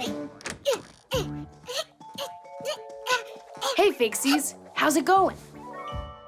Great, and how was your test? Easy peasy. If it wasn't for me checking your answers, I would have managed myself. you can't even manage to say thanks. Oh, what's the big deal? You helped me once. And yesterday, who found that mistake on your spelling test? I just didn't have time to check it. And when you forgot your phone back at gym class, who brought it to you? And who tells you what homework we have all the time? I could have done all that stuff by myself. I didn't ask you to. Huh, without me around? I bet you couldn't even sew this button on. I'm so scared. Just watch me do it. I dare you. Fine. In ancient times, people stitched together their clothes with strong knots and kept them closed with sticks and thorns from different plants. The very first buttons were made out of stone, wood, shells, or gold. Really, just about anything. There was a time when the number of buttons on someone's clothes would indicate how rich that person was. As for the buttons on sleeves, first they were put on uniforms to keep soldiers from wiping their noses and mouths on them. Now we know better than to wipe our mouths on our sleeves. But nevertheless, buttons are still used today throughout the world as both a decoration and as a reliable fastener. Sewing on a button isn't very difficult, but it's very important to be careful and work properly with a needle so you don't hurt yourself.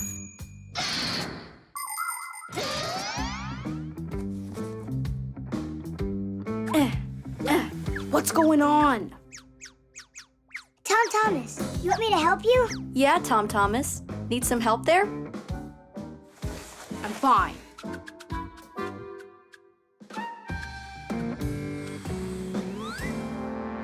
Tadish! You're practically finished, except for sewing the button on.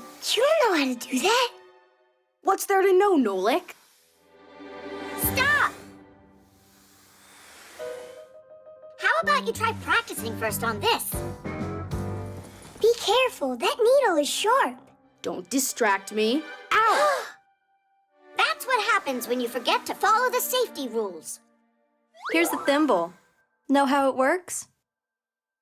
I can figure it out.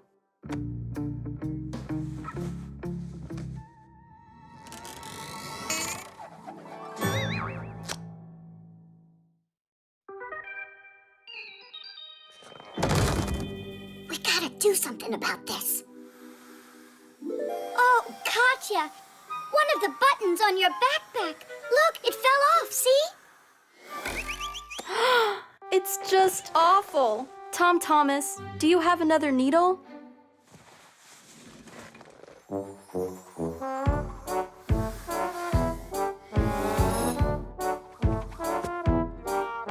School starts soon, time to roll. But your shirt has got a hole. Don't waste time, all upset. You can mend that hole, no sweat. Stop your moaning, do not pout. With some patience, there's no doubt that a needle and some thread will help you out.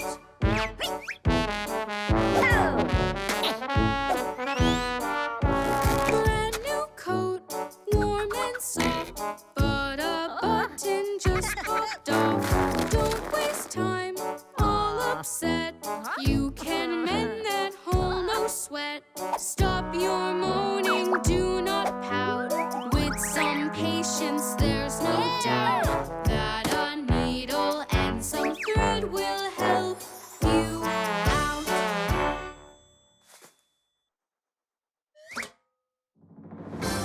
I said I'd figure it out, and you thought I couldn't do it. What? Why are you looking at me like that?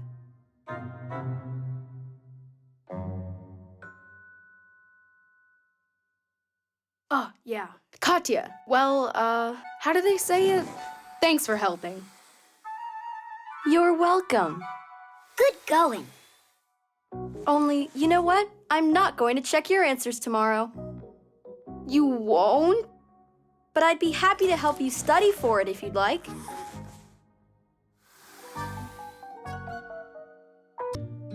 Perpetual motion. We're the first ones here. Nobody's too excited about learning today. Hi there, Tweak. Hi there, Geek. Bye, Tweak. Bye, Geek. We got school now. Where are you going? Digit is taking a well-deserved day off. Huh? Take a look at what he made. Wipers to clean glasses off? That's what he thought of? If you just make a thing like that, you can get off of school for a whole day? Let me see you come up with something yourself. Actually, we've been working on something already. Whoa! You two were making your own invention? Yeah, only it's cooler than your wipers. How interesting. Can you bring it into class? Yeah, tomorrow. No problem. That'd be great. But for now, you've got a lesson.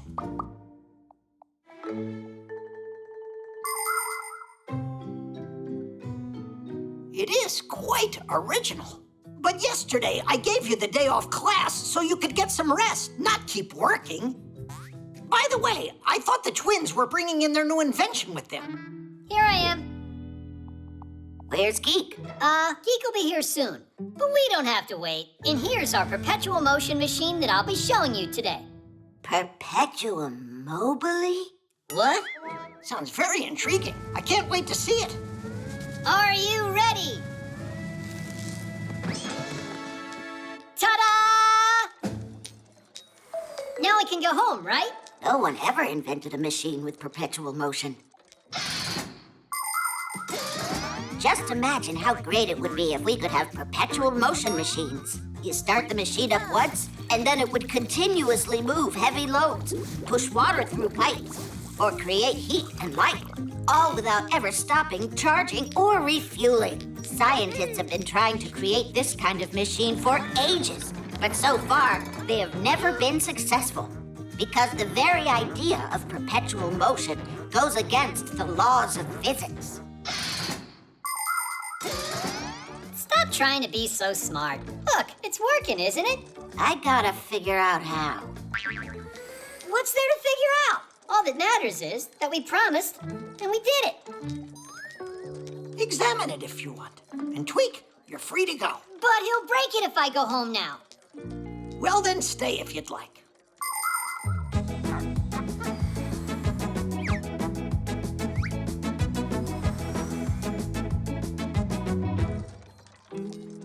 I still don't get how they made this work. Aren't you tired? You've been doing that for more than an hour. You plugged it into an outlet. That's how you did it. Where's the wire? It's your idea. You find it. Uh-huh. It's probably got an air supply in it somewhere on this thing. Or... It turns on its own, Digit. How can you not understand that? On its own. You're wasting our time. Just stop already. The wheel's starting to slow down. You're seeing things. Are you done? Is the examination over? It's hard to believe, but it looks like you really invented a perpetual motion machine. It finally sunk in. Why don't you go tell the professor? And I am going home. What took so long? I really thought I would die. Next time you pedal. Relax, brother. We got out of class. Geek, you kept going for a while in there. Inventors through the ages have aspired to create something brilliant that would bring them eternal fame, but it rarely happens. Since long ago, there's been the dream of inventing the Philosopher's Stone, a substance that could turn any metal into gold. Alchemists used to mix all sorts of things together in their attempts to create it. In ancient China, emperors desired an elixir of immortality that would let anyone who took a drink of it live forever. There were a lot of pretenders who would come to the emperor saying, "I have found the recipe for eternal life." But you and I know that this was just a lie, because that potion can't possibly exist in our world. A true scientist doesn't betray science just to become famous. So that's how you got it working. Good hoax. And for your effort, you two can still take the day off. Right now, a couple of sick days is what I need. Oh. And for your next project, how about making that potion for eternal life? Give us 2 free days, and you can consider it done. Huh? The hoverboard. Watch this! Woo-hoo-hoo! Bet you can't do that. You don't even have a Fixie board. And who cares? My parents got me something really cool. A hoverboard. Look. You mean now people can have Fixie boards? So cool! Can you do tricks on that thing? Heh, I sure can. I'd show you right now. But it's raining. And so what? Are you kidding? Hoverboards run on electricity. A hoverboard looks like a skateboard, but with bigger wheels that have electric motors inside. When someone stands on the board and leans forward, controllers send a signal to the motor. You can start going. It can not only roll forward, but backwards too, and even spin. until the battery runs out of power. But you can always recharge it. And remember not to ride through puddles or mounds of snow. If water gets inside, your hoverboard can easily break. Then just ride your hoverboard in here. I can't, because it's an uneven floor. Or could it be that you don't know how to ride it? Huh. Ta-da! Good, now start riding. It won't go. Ah, you forgot to turn it on, that's it.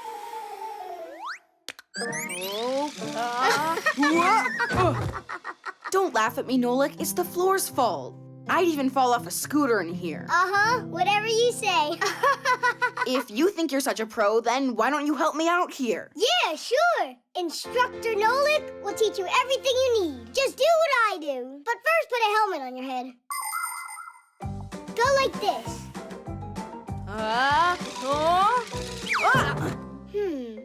about you jump on it with both of your feet at once?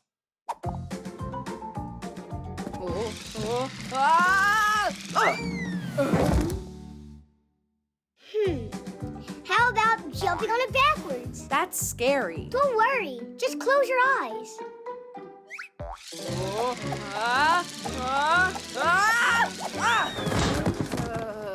Hey, I was joking. Well, at least the helmet looks good on you. What good's this helmet with a trainer who's no help at all? Really? There's no trainer who can help such a lousy student. I can learn without you. Fine, go ahead. What are you two arguing about? He told me that he knows how to ride his new hoverboard really well, but the only thing he knows how to do is fall down. In the first place, you should never be riding that thing inside. Everybody knows that, except you. But while you're at home, you can learn how to get your balance. I can show you how. Only first, put on your pads.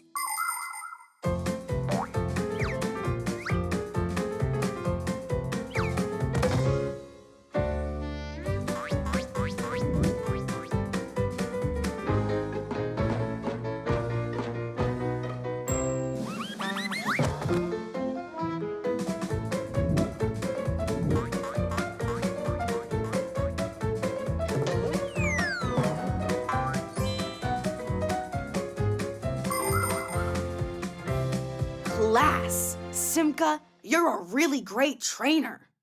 Now I can finally start riding. Simka! I can't stop! Wait, where are you going?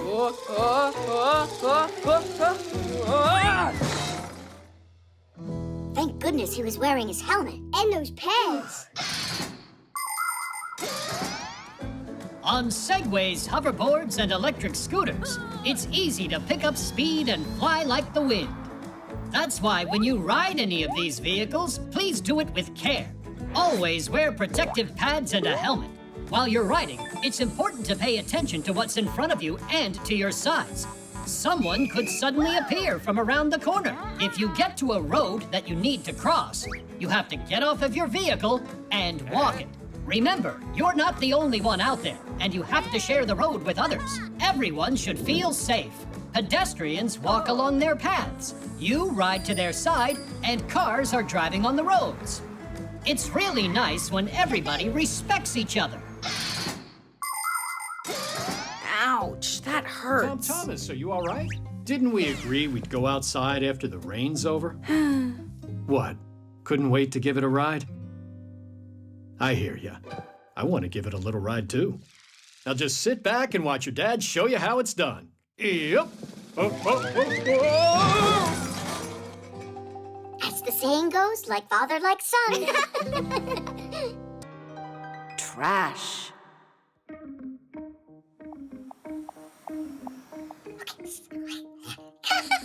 Prepare yourselves. Right now, Maestro Nolik will use nothing but mind power to switch these shapes around. Yay! Abracadabra! Alaka! Achoo! Maestro, you appear to have grown a third hand. Teddy! Splendid. Bravo, Maestro. Bravo. Let's go to the laboratory. Something really cool's about to start there. Wait, I'm not done. I have some more tricks for you.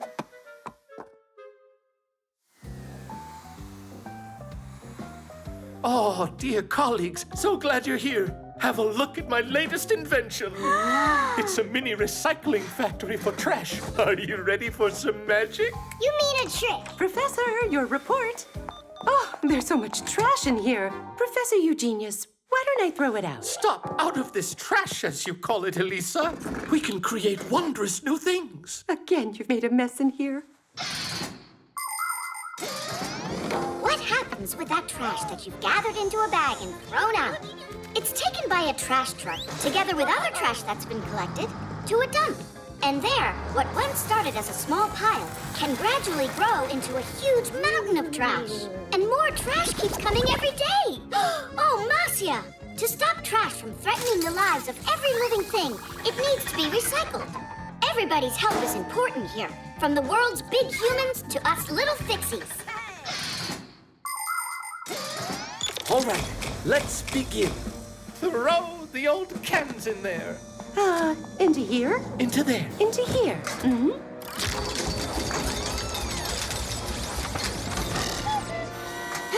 Splendid. You see, the machine recycled the old metal can into a new shiny one. What a silly trick. Nolik, quiet. I'm telling you, he had the new can planted in there. It's time for glass. All right, Elisa, go on. Into here? Into there, Elisa. Into here. It's that sweet little vase that you went and dropped yesterday. It's like new again. He glued it together, no doubt. You don't know anything about it. And now, Elisa, I want you to load my report into there. No, Professor. I will make the sacrifice for science. Oh. 1 second. Wait, I got it. What do you think, Elisa? What a joke! You're really gonna tell me that the machine made that? Well, yeah. It's got an eraser to wipe off the letters. No, quiet down. This is a total fraud. Nolik, you're the only fraud around here. Oh, yeah? I'm gonna prove it to you. And now, the final experiment. You have never seen anything like it. We put some plastic in there, then press on here like that. No! No what? No inventory. I need you to bring some more plastic right away. Uh-huh. How could this... Nolik, look at that. The sneaker that the machine made is your color. Nolik? Nolik! Whatever is thrown out at the dump is practically lost forever. Cans, plastic, and glass will just lay unchanged in the ground for hundreds of years. What a waste, because these things can be recycled. For example, if you collect 700 aluminum cans, it's possible to make a bike out of them. 5 kilos of old paper is enough material to manufacture a new chair. And a shirt? That only takes 16 recycled plastic bottles. Splendid? Oh yes, I think so too. Really, it's not that hard at all. You just need to learn how to sort your trash. If you do, many old and unwanted things will escape being thrown out at the dump and go to a special recycling plant instead, where they will be given a second life. No, he couldn't have flown in. I saw him, I'm sure. Nolik, please come out. I promise I'm never gonna call you a fraud ever again. Nolik!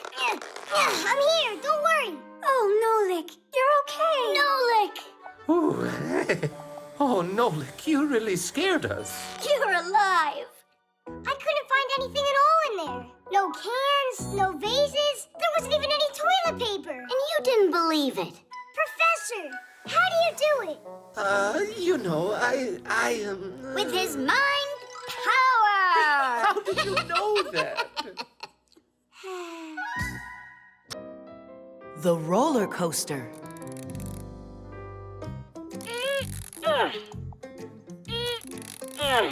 It's all done. Can we take a ride on it already?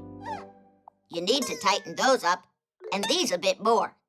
I've tightened these bolts so many times. It's a very intricate mechanism. It has to run precisely as a clock. There, is that all? It should be. Just one thing. This roller coaster must be tested first. That's what I told you. We should ride it. Not yet. Wait right here.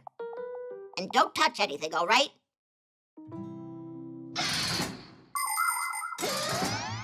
Anybody can have fun on simple rides like swings, carousels, and sliding boards. The kind you find in just about every playground.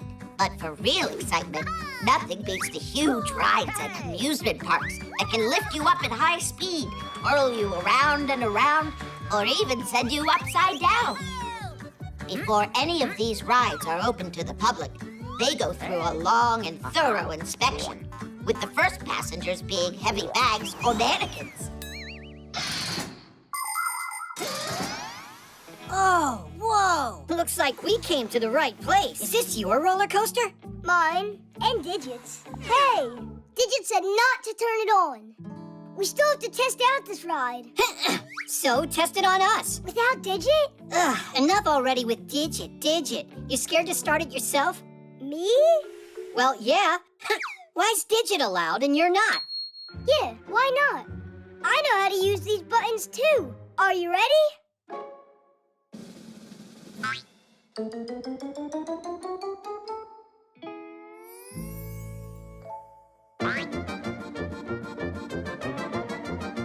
Just wait. Is that all?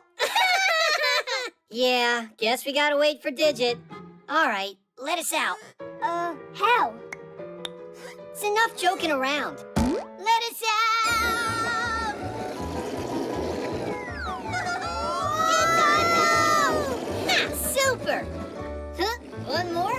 Okay, yeah! Woohoo! You can stop it now. Hey, are you joking? It must be this one. Hit the brake! It's enough! The lever!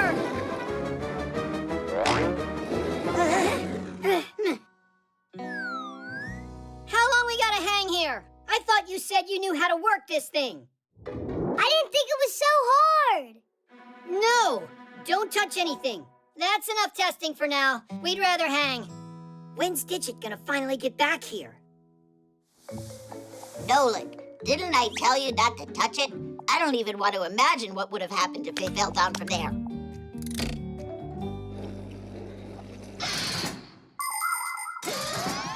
When you're going to take a ride, even a simple one, there are a few rules to follow to stay safe. On swings and merry-go-rounds, hold on to the chains or pull tightly. If you're going to go on a big ride, it's best to empty your pockets and leave your toys and phones with an adult, because at such high speeds, they can just fly off.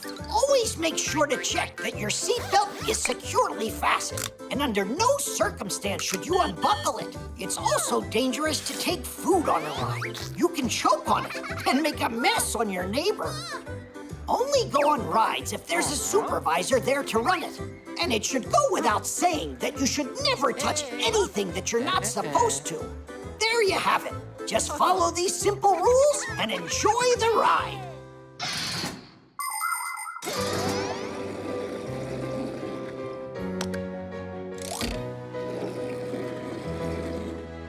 The roller coaster is now open for rides. Yeah? All right. And can I go on? What if 54 tests aren't enough? I think the only one thing that hasn't been tested yet are the nerves of our inventor. And I know just how to test them. Hey! Got him! Are you sure about this?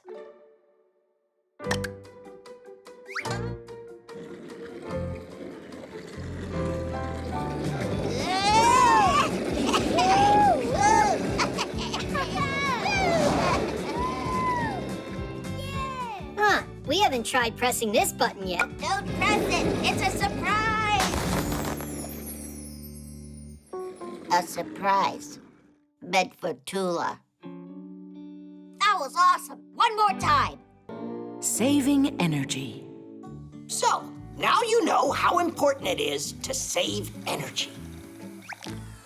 Yes, there we go. Your lesson is over, and you're free to leave now. Nolik, where are you going? It's our chore day. I can't help you. I'm doing something else. How interesting. And what is that? I gotta save a bunch of energy. Oh. Save what? Did you forget what Grandpus told us? Modern appliances are designed to save energy. All of today's tablets, notebooks, and phones are equipped with a special power-saving mode that lowers the brightness of the screen so the programs don't consume the electrical charge too quickly, and the device can run longer. Appliances like TVs and microwaves should be turned off when they're not being used. And of course, every time you leave the room, remember to turn off the lights. I don't know about you, but I think Nolik is just being lazy. He doesn't care at all about saving energy. Hey, I think I've got a good idea. Let's try it. An energy-conserving, fuel-efficient Fixie. That sounds really cool. So, can I leave now? No. You gotta stay. You lose all of your energy along the way. All right, I can stay with you and watch you do all the chores together.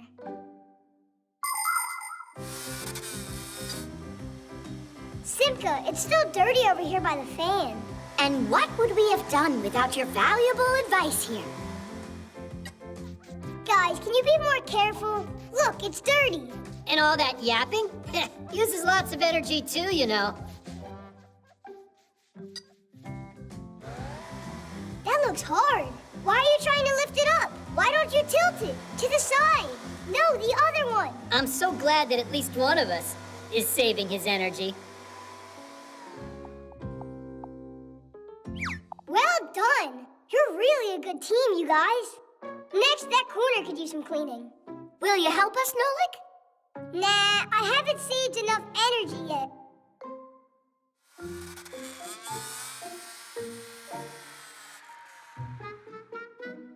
Hey, where did you disappear to, huh? Guys, who's gonna take care of the chores? Simka! Pass the ball! Lousy shot! My turn. Hey, what are you doing? I thought that... No, Nolik, you need to rest. If saving energy is your aim, then you mustn't play a game. Oh. Some appliances consume too much energy, while others work really well. They can do the same amount of work with less electricity. Today, new appliances come with a special sticker that has colored bars on it. If the red bar is highlighted, then there's an energy hog in front of you. And if it's the green bar that's marked, then it's an Energy Star Class A appliance. By conserving energy, the appliance helps our environment. And you can do your part to help the planet too. For instance, your fridge. Close the door tightly and don't put hot food inside so it doesn't have to waste energy. And if you spend less time in front of tablets and smartphones, then you won't need to charge them as often. And rather than reading inside under an electric light, you can save energy reading by the light of the sun.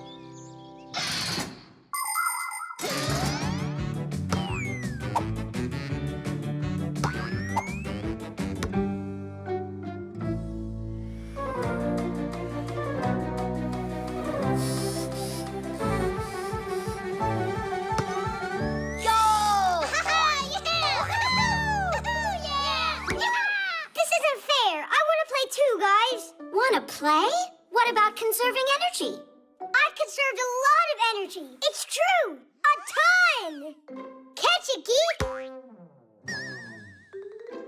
Tweak, here. Hey, play the game. Come on. Don't you think maybe it's our turn, to conserve a little energy too? And what do you want me to do? Play by myself? I know a great way that you can apply all of that stored power that you have. Nolik, make sure that you clean it well. There's still some dirt over there. To your right. And what would you have done without our valuable advice here? How about you help me out? Some other time. Because today we're energy-saving, fuel-efficient Fixies. The sneakers.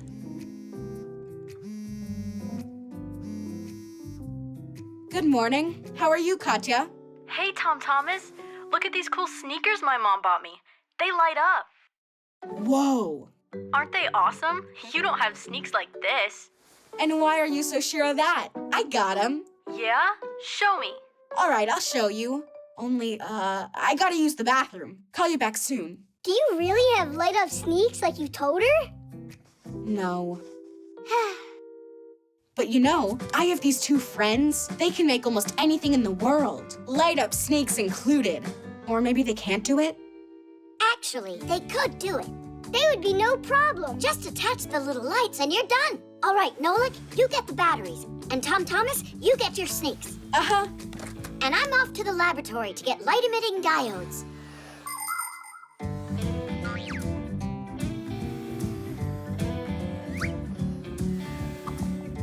Oh, wow. The soles on these are cool. Your soles are just like that. Really? The soles of sneakers are made out of a special material that is very springy, or scientifically speaking, shock absorbing.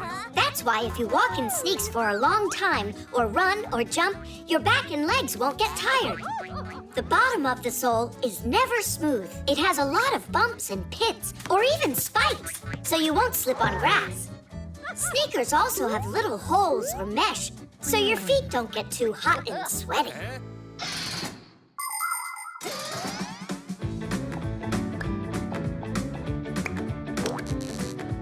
Didish! Call Katya. So, where are your sneakers? Show me. Here. Whoa! And my lights are so much brighter. But I can turn mine on with a remote. Watch this. They're on. Up. They're off. Ha! Mine turn on and off when I jump. I don't believe you. Oh, Katya, can't see you. What's wrong? Huh? Tom Thomas? Hello? What? The lights on your sneakers, that's not how they work. Don't I have these really good friends who know how to make anything in the world? Yeah.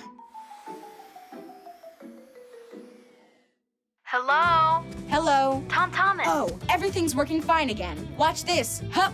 Now they're on. Hup. Now they're not. Hup. They're on. Hup. They're off. Hup, hup, hup. Well, you know, I bet your shoes can't blink. Well, you lose.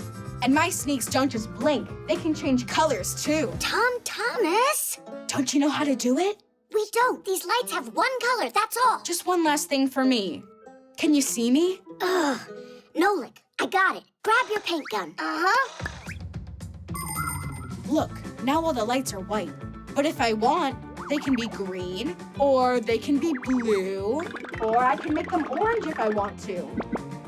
Or they could be purple, or light blue. Or yellow.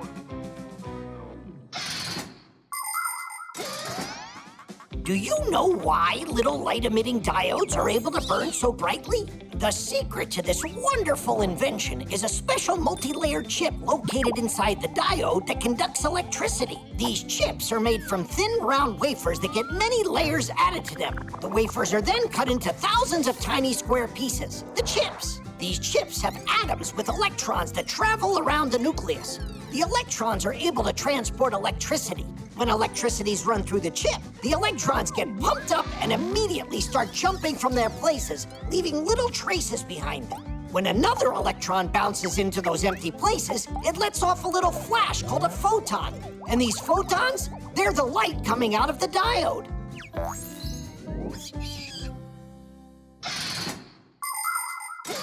There you go. My sneaks are cooler than your sneaks. And you know what else they have? Little wheels.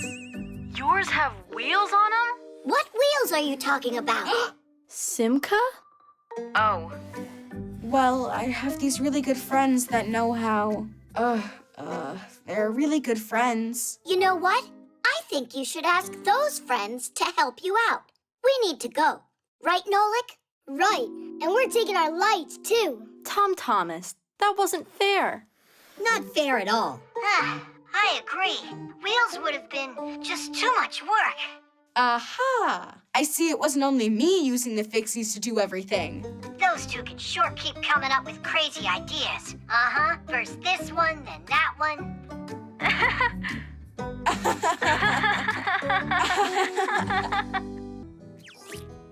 The hiccups. I'm gonna tell you for the last time, this is a bad idea. It's just a joke, all right? Yeah, but it's not funny. Simka, you're boring. It's April Fool's Day. Did you forget? Quit worrying. It'll be funny. Katya, I got you a present. You really think I don't remember it's April 1st? And what, is that some holiday? You're such a sneak. So, what's in there? A cockroach, right? Or a frog? You're not gonna scare me with that.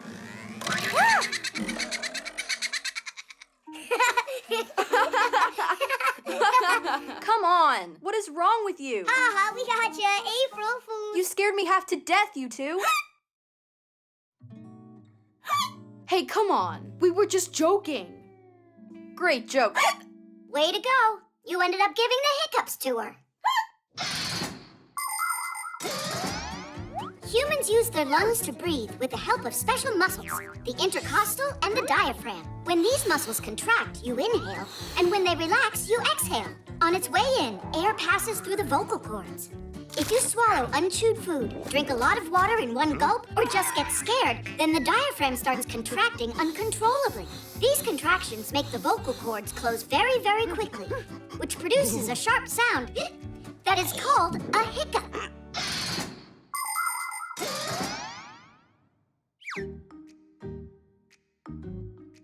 Looks like they're gone. You see, Simka? No need to worry. Thank goodness, but you shouldn't have done that. They're back? Katya, you gotta try holding your breath.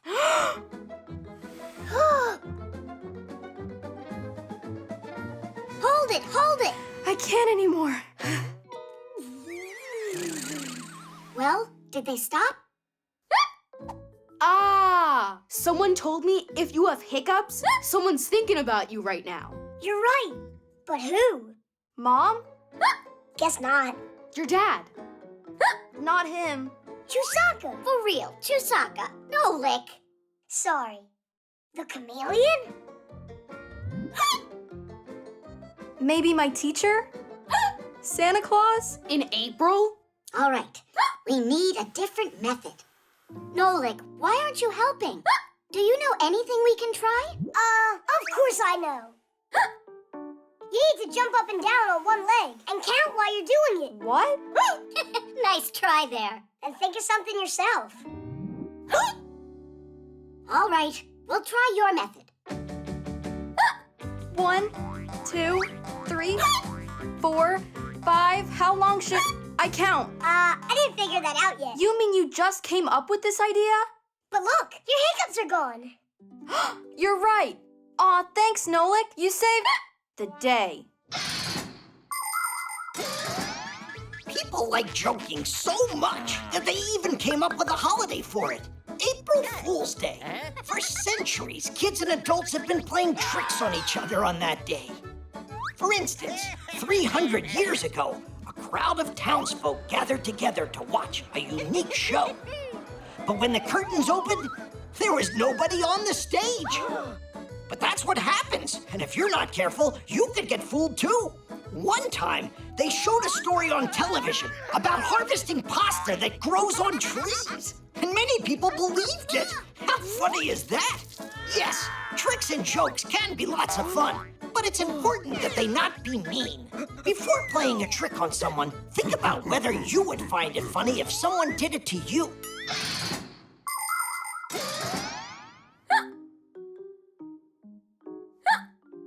I heard that once there was this guy, he had the hiccups for 100 years. And was it the poor old guy's friends who scared him?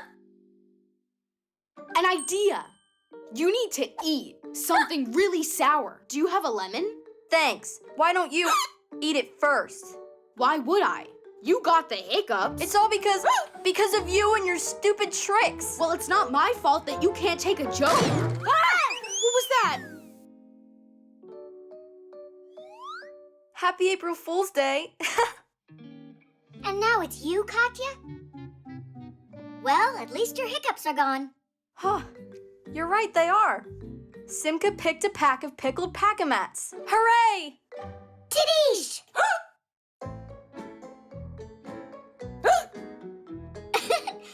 Guess the hiccups are contagious. Just don't worry. I have a surefire way to get rid of them. Memory.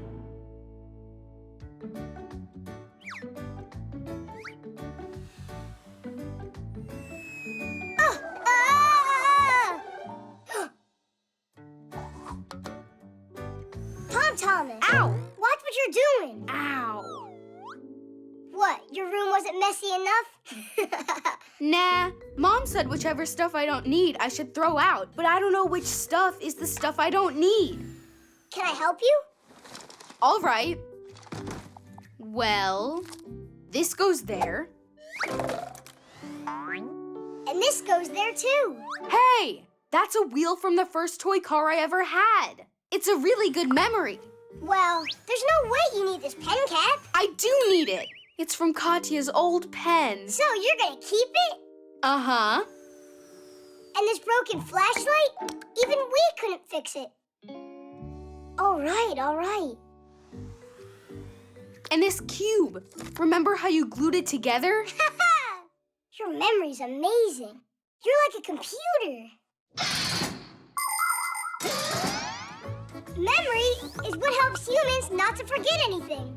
Memory is like a huge library where everything that people do or learn is stored. And this collection grows every single day.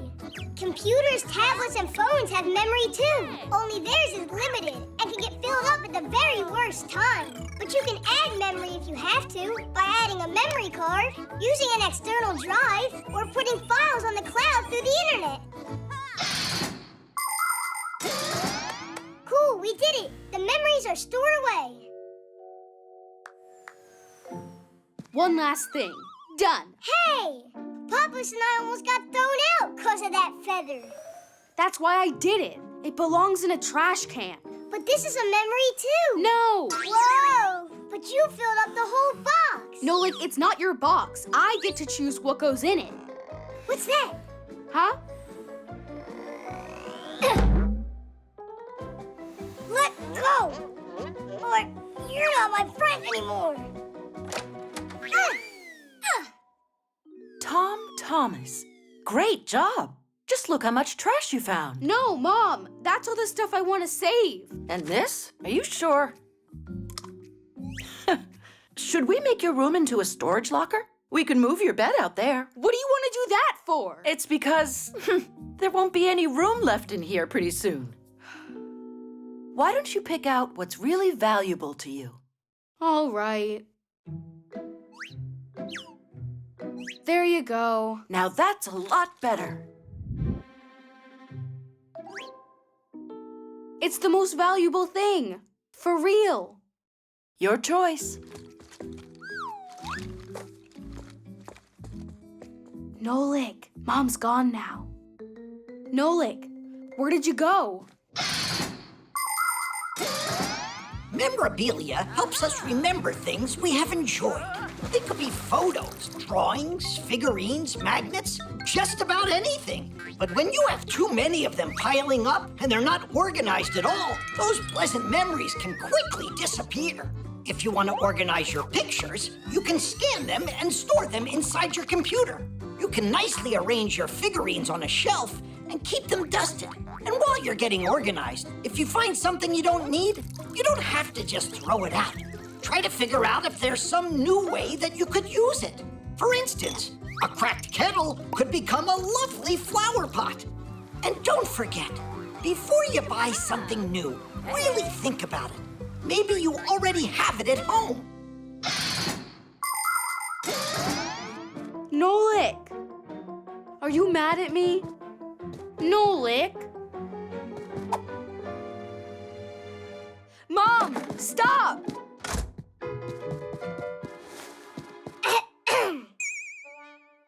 Nolik, you're not hurt. Oh, you scared me to death. That's the second time I was almost thrown out.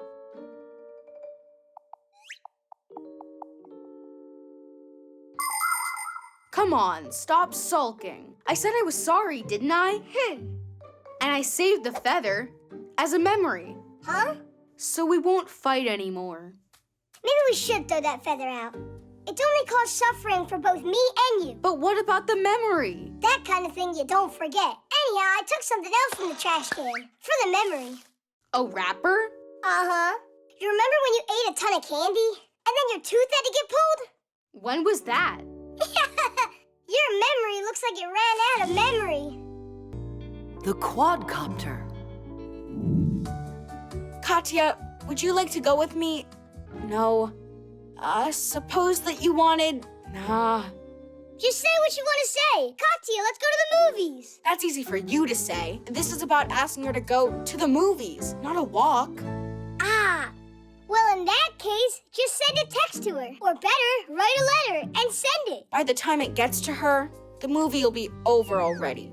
And what if we send it by quadcopter? Class! And I can send back Katya's marker, too. Now launching our postal quadcopter. Let me help. Nolik! Steer the other joystick.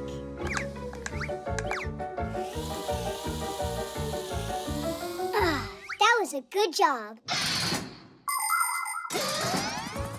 A quadcopter looks like a helicopter, only it's smaller, and it has 4 rotors. They can also carry a camera, which means they can not only fly fast, but can shoot videos and photos too. These devices are used by journalists to help document their stories, and by cameramen to shoot from high above the action. Quadcopters also help rescuers find missing people.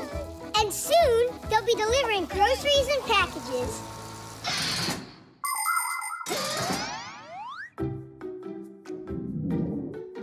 She's taping a note on it. Let's fly it back here. Thank you for the marker? What about the movies? Nothing at all. She doesn't want to go. Maybe Katya doesn't want to go with me, but with Johnny. Your imagination is awesome. All right, we'll check with the quadcopter. But that's spying and that's not good. Only that Johnny. Someone's not answering her call. I'm sure it's Johnny. He never hears his phone when it rings. Now she's writing him a note? So that's how it goes. Katya, now I know everything. Enjoy the movies with Johnny. But the friendship between you and I will always be strong? Is now over. And that is that. What? When ancient people needed to send a message, they would make signals with loud drums or with smoke from fires. The signals were then sent repeatedly in a long chain, moving from one settlement to the next. Later, people started using messengers and carrier pigeons to deliver the news. It was not until the 16th century that a real postal service appeared in Europe. A postman would travel in a carriage, only they were so far that he could go. With time, ships and trains started carrying letters. But today, most everything is sent through the internet. 1 second and the message is already in an electronic mailbox or on social media. Paper letters are becoming rarer and rarer. But you gotta admit, to get a real letter feels great.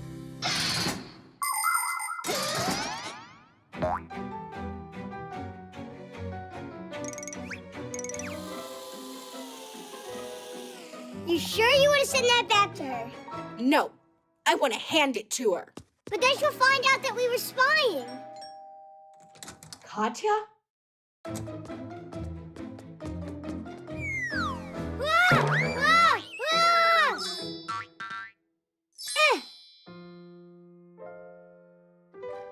Tom Thomas, how come you wouldn't answer your phone? You were calling Johnny. You didn't call me. And why would you think that?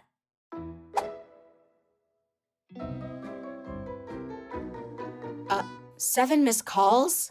That means... I was thinking that you and I, could just open this. But you were writing this note to Johnny. Hey, were you spying on me? No, I Katya, it's all my fault. Please forgive me. Tom Thomas wanted to send you a letter. But it never got to you. It fell off the quadcopter.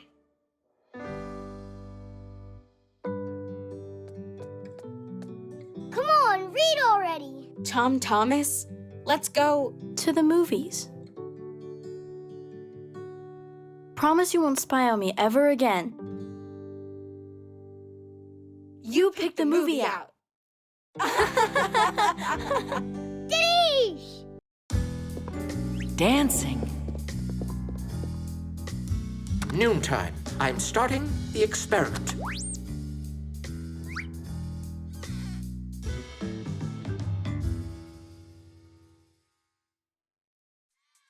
Huh?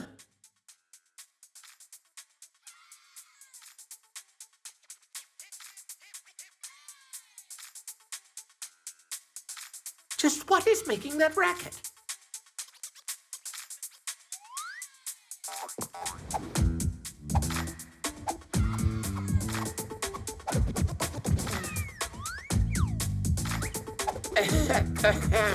Ah, Professor, check out this dance we're doing. This is not a discotheque, it's a temple of science. You'll have to turn off that thing. All right, the readings are normal. Dancing is something you can do anywhere. Professor, your attention, please. Have you ever noticed how your arms and legs just want to start moving all by themselves when some familiar music is playing? Uh-huh. We might start clapping our hands, stamping our feet, or swaying side to side. That's all part of dancing. Ancient tribes believed that dancing could change the weather or scare evil spirits away. Now, most people dance just for pleasure. It's not only fun, but good for our health, too, because dancing is like exercising to the music. But you see, science and dancing don't mix. Now I get it. The truth is that you don't know how to dance, right? I'm sorry to tell you, but your assumption is entirely incorrect. Yeah, sure. You're a dancing professor. Yes, of course you are.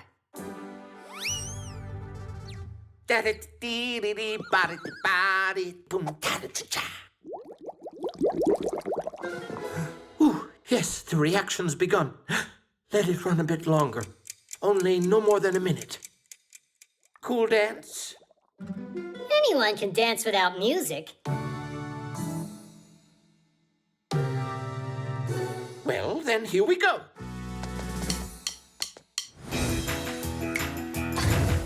I wish I had a big computer that is an enormous screen. I would stuff my big computer with more games than you've ever seen. Computer, computer, computer, you are super. I play my computer and turn it up real loud. I play it all morning, all day, and in the nighttime. But no, that's not allowed. He's got an interesting style, kind of vintage. There are so many different kinds of dances in this world that it's hard to even count them all.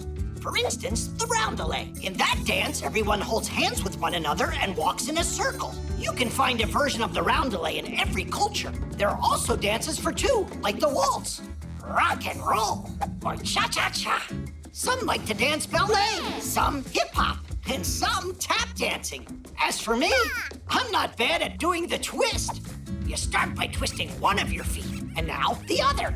Then you twist them both together. Well, what do you say? Shall we dance? Computer, computer, computer, you are super. I play my computer and turn it up real loud. I play it all morning, all day, and in the nighttime. But no, that's not allowed.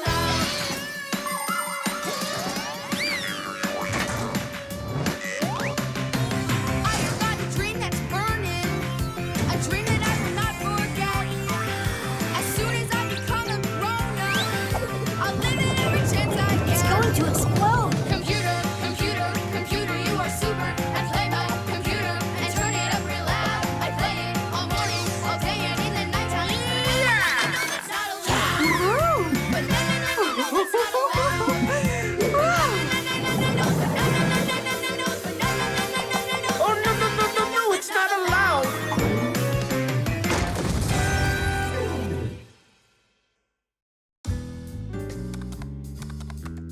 Let's start the experiment for the second time. You two happy? Well, you gotta admit, it was fun. And not a word about that dance to anyone.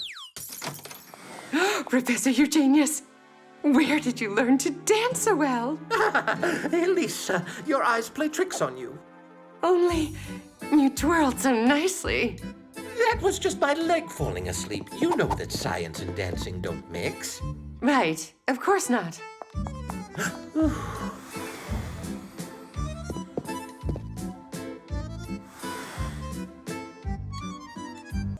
Four, The bones. 5, 6, This way. 7, Hurry. 8, 9, Where should I hide? 10.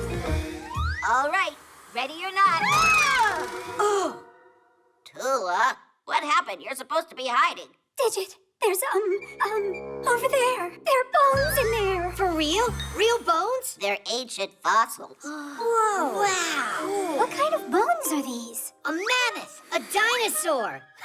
Let's put them together and find out. The first thing we need to do here, find out just how old these fossils are with a device to measure the bone's age.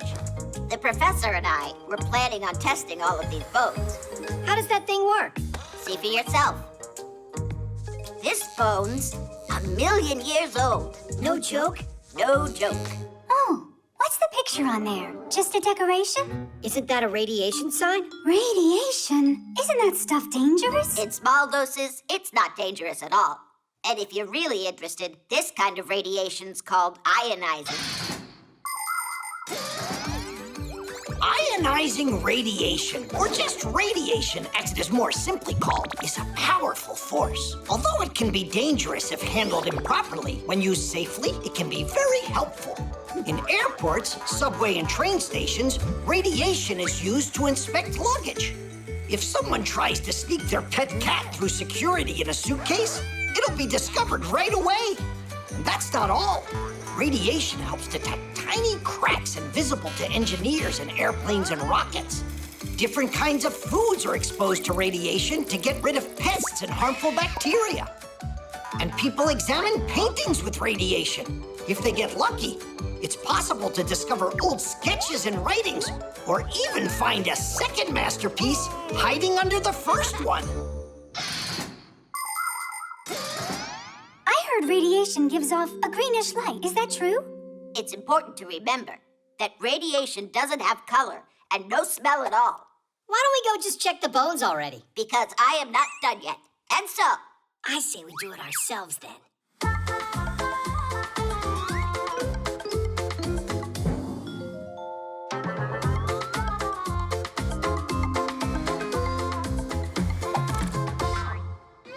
It's just some regular fish.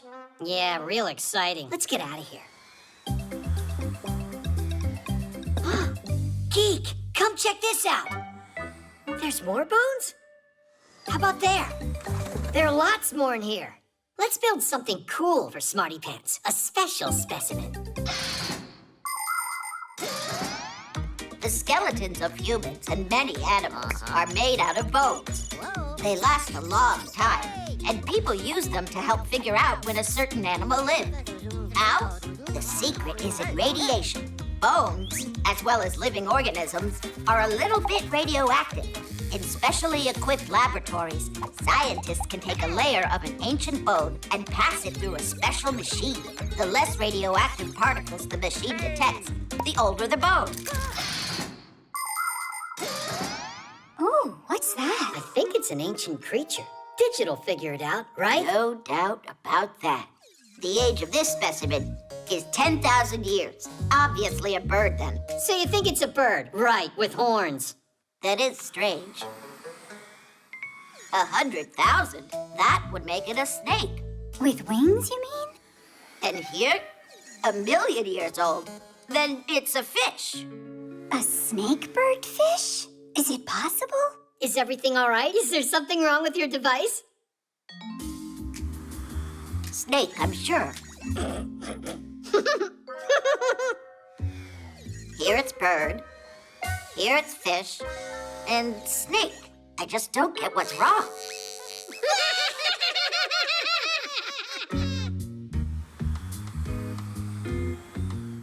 Digit, could there be 3 skeletons in there? What do you mean, 3? Look, there are more bones in these boxes, and they're labeled snake and bird. And here is ancient fish. You played a joke on me, huh? It's not funny at all.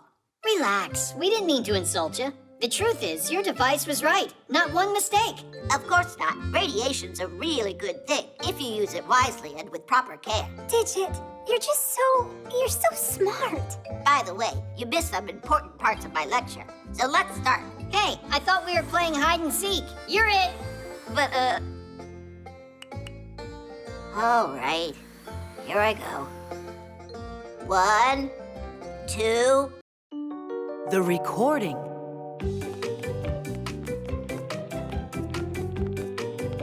It's really cool that we're putting on this talent show, right? Mm-hmm. Do you know what you're doing yet? I'll be out there watching you. What do you mean? Everyone's gonna be in the show. I'd rather not. I hate to perform. Come on, you'll be great. You can... Oh, sing.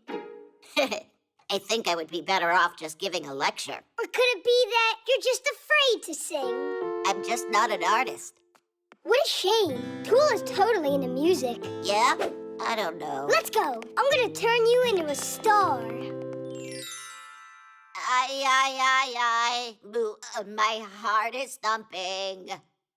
Flying down the road is what I like.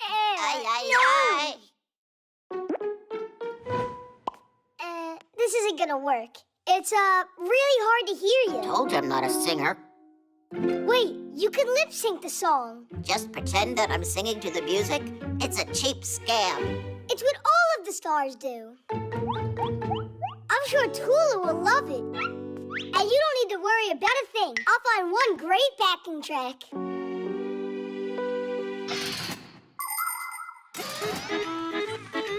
A song can be performed live or played from a recording. Do you know how a recording is made? First, the songwriter gets an idea for a song and writes the words and the music, which is made up of chords and a melody the words are sung to. The songwriter might then go to a recording studio to have other musicians play on the song. It could be just a small band or a whole orchestra. Now it's the singer's turn to add his voice to the recording. All of the parts are then combined inside a computer, and the recording is finished. And these recordings can be played whenever you want to hear the song. But some performers use their recordings when they put on concerts and only pretend that they're actually singing. I don't know about you, but I prefer hearing a singer really perform live.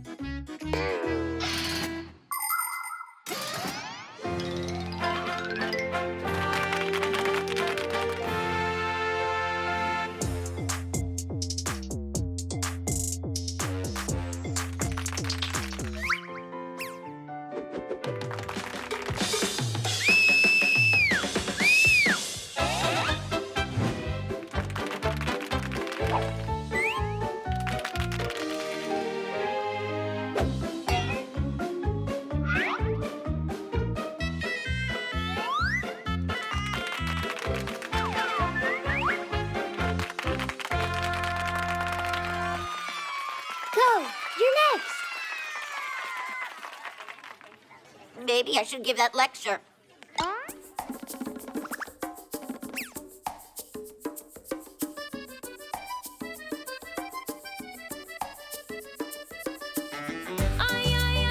My heart is thumping. Flying down the road just like I like. My pedal's pumping. Hey, you're lip syncing. That's not your voice, Digit. Lip syncing. Shame on you. You're a fake. You can't fool us. Don't quit. Go sing it yourself. You gotta try.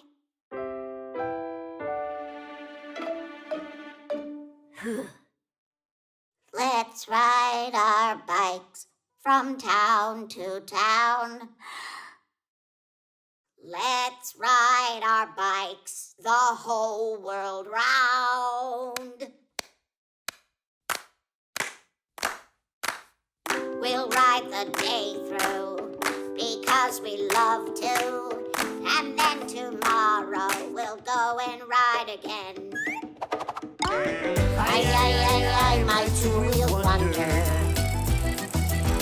When traffic's jammed, I slip right through. I'm unencumbered. I am the driver and engine too. Let's ride our bikes from town to town. Let's ride our bikes the whole world round. We'll ride the day through because we love to. And then tomorrow we'll go and ride again. We'll ride the day through Because we love to. And then tomorrow we'll go and ride again. You see? I told you I'd make a star out of you. The autopilot. Now to the left. Now to the right. Straight forward. Tweak, has it been long since you started talking to your Fixie board? What's so funny? I'm trying to set up autopilot on my board. Then I can fly without steering. I'll tell it where to turn, and it'll do it. You don't have to tell the board where to turn when you have autopilot.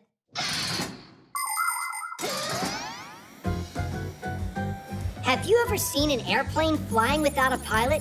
A train rolling without an engineer? Or a car without a driver? It really happens. There are some vehicles that have a special system called autopilot. If the driver wants to take a rest, he turns on the autopilot and the vehicle goes by itself along a route preset by the driver. That helps the driver save his strength and not get lost if the journey is too long. That was a waste. I already know about that. But you just forgot. Uh-huh. You think that you're so smart, huh? Well, smarter than you are. No way, because my head's bigger by a lot. Let's check it. All right. Ha! Pretty small head there. Let me try. How about that? Geek, you don't know how to measure. You don't either. Look!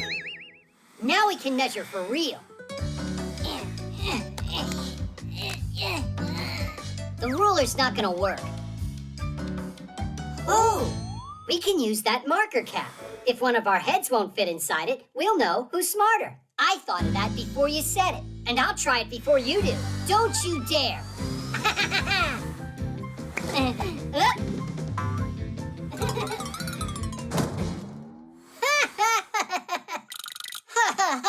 Now it's your turn.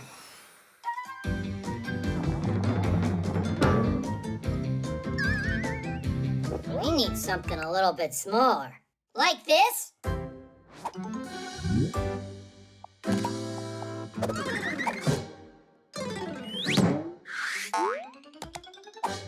My head's too big for this, but it'll be just huge on you. Come on, pull it down. There's tons of room in there. There's no way my head can get inside this thing. Ha ha! I'm the winner! No, it's not fair. You have to try again. Quit acting so silly. You know you lost big time, Geek. I'm not acting. I can't get this off. Help me out. I can try to twist it. No thanks. Any more bad ideas? Get a saw and cut it off.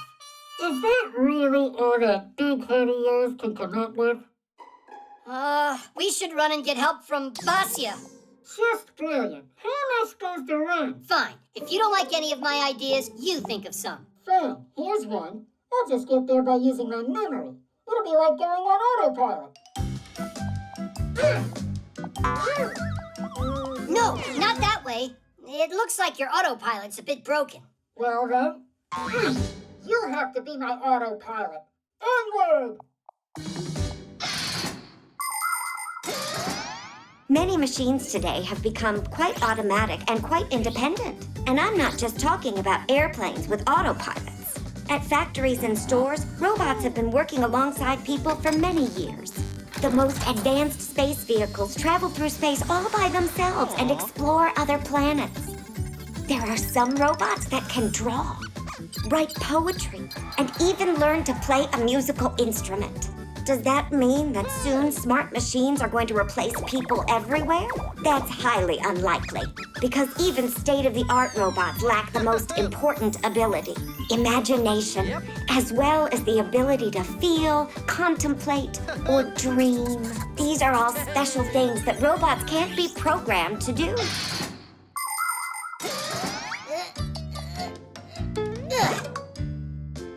Come on, just a little further. I never thought that being an autopilot would be so hard. And where is Basia? I'm here. Geek, what did you put that thing on your head for? We wanted to prove which one of us is smarter, and I won. By getting him to shove his head in there. So smart. Really smart.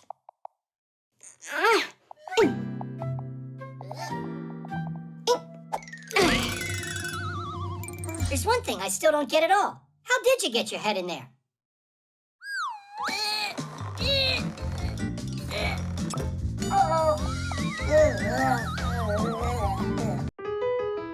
Recharging.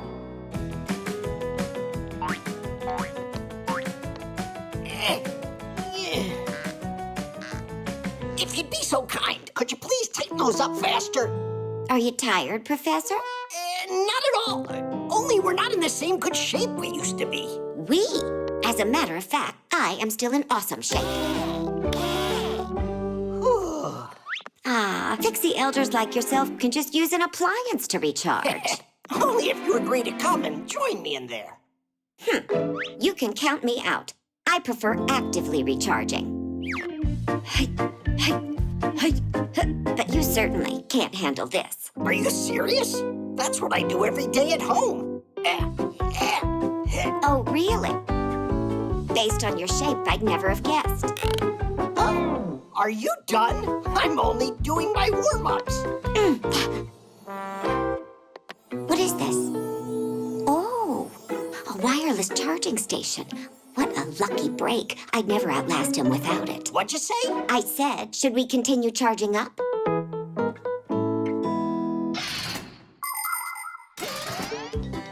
Do you know the secret of a wireless charger?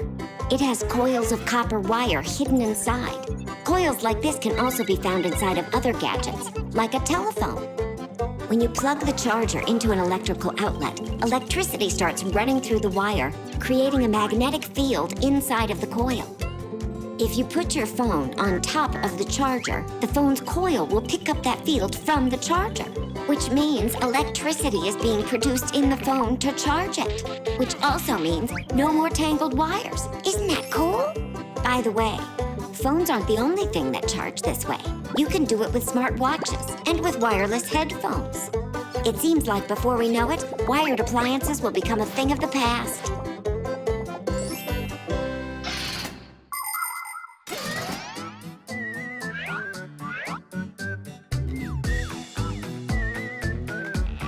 Are you ready? Ready. Let's go. If you want to stay real strong, energize the whole day long, keep your day from getting sour. Routines are the key for getting energy, for charging up with power. Charge those gadgets round the house, tablet, telephone, and mouse. Don't forget to charge your car, or you won't get very far. Charging is the one thing they need to keep on running. Are you tired? Not one bit. When you feel the need to eat, try to stay away from treats. Find some good food to devour. Eating healthy food will elevate your mood and charge you up with power. Charge those gadgets round the house, tablet, telephone, and mouse. Don't forget to charge your car, or you won't get very far. Charging is the one thing they need to keep on running. Do you give up? Not a chance in the world. When the working day is through, you know what you have to do. Go to bed at a good hour. With a full night's rest, you will feel your best. All charged up with power.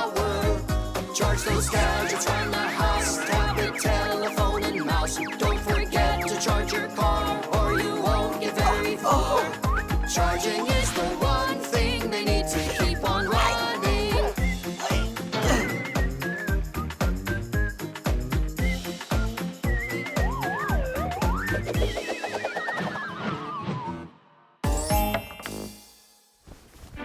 Professor! Hey, what's going on? You are heavy.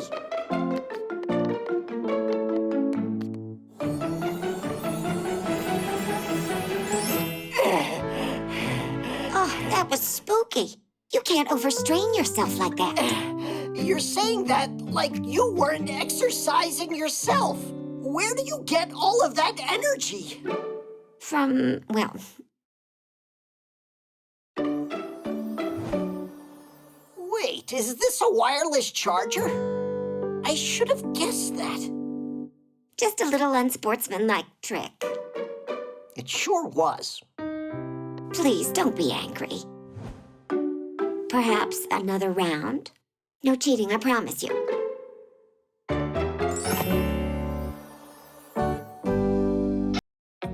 One, two, Virtual reality. 4, 5. Ready or not, here we come. You find Tom Thomas, I'll find Katya. Boom! I never found anyone before that quickly. It's just because I'm bigger than you, that's all. It's not a problem for Katya. Now, where could she be? You're so small. That hiding's easier, everything's easier. Not a care in the world. You sure about that? I'd love if I could become a Fixie, but it's just not possible. It's possible. How? If you put on a pair of virtual reality glasses. Oh, yeah! Katya's got a pair of them here. She's gonna be so upset she wasn't here when you used them. Yeah? Well, you won't be able to find them without me. Oi.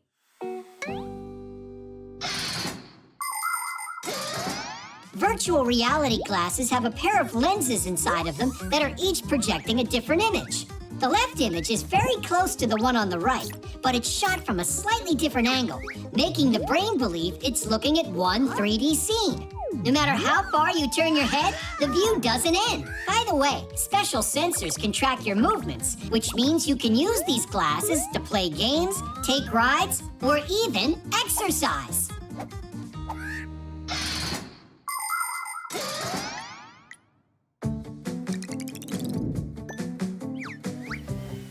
The game's done.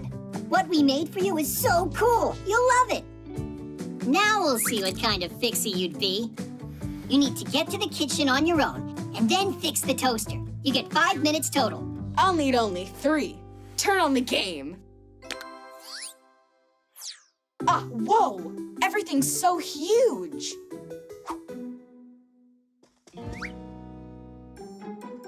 It's so high. Jump! To the floor? Like I said, he won't get through a minute of this. Tadish! That wasn't too hard. Now try getting to the stairs. It's only 3 steps to get there.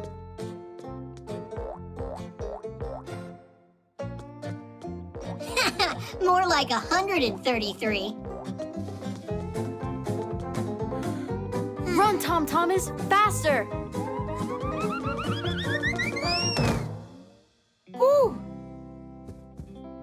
Oh, where are the Fixie boards? A Fixie can solve any problem with quick thinking. Tom Thomas, there's a rope in front of you. Grab it. Whoa! Whoa! Ah! We should try doing that sometime ourselves. Ah! Chusaka, hi there. Chusaka? In our home? I was joking around. Huh? Hey, it's me. Don't celebrate yet. You still got a toaster to fix. You've only got 1 minute left. But I don't have a pack-a-mat. So? Just another joke there. Help me! Help me! Run inside the toaster. You're a Fixie. It's dark in here, and my hair doesn't glow. Save Save me! I don't want to be a Fixie anymore. That's enough.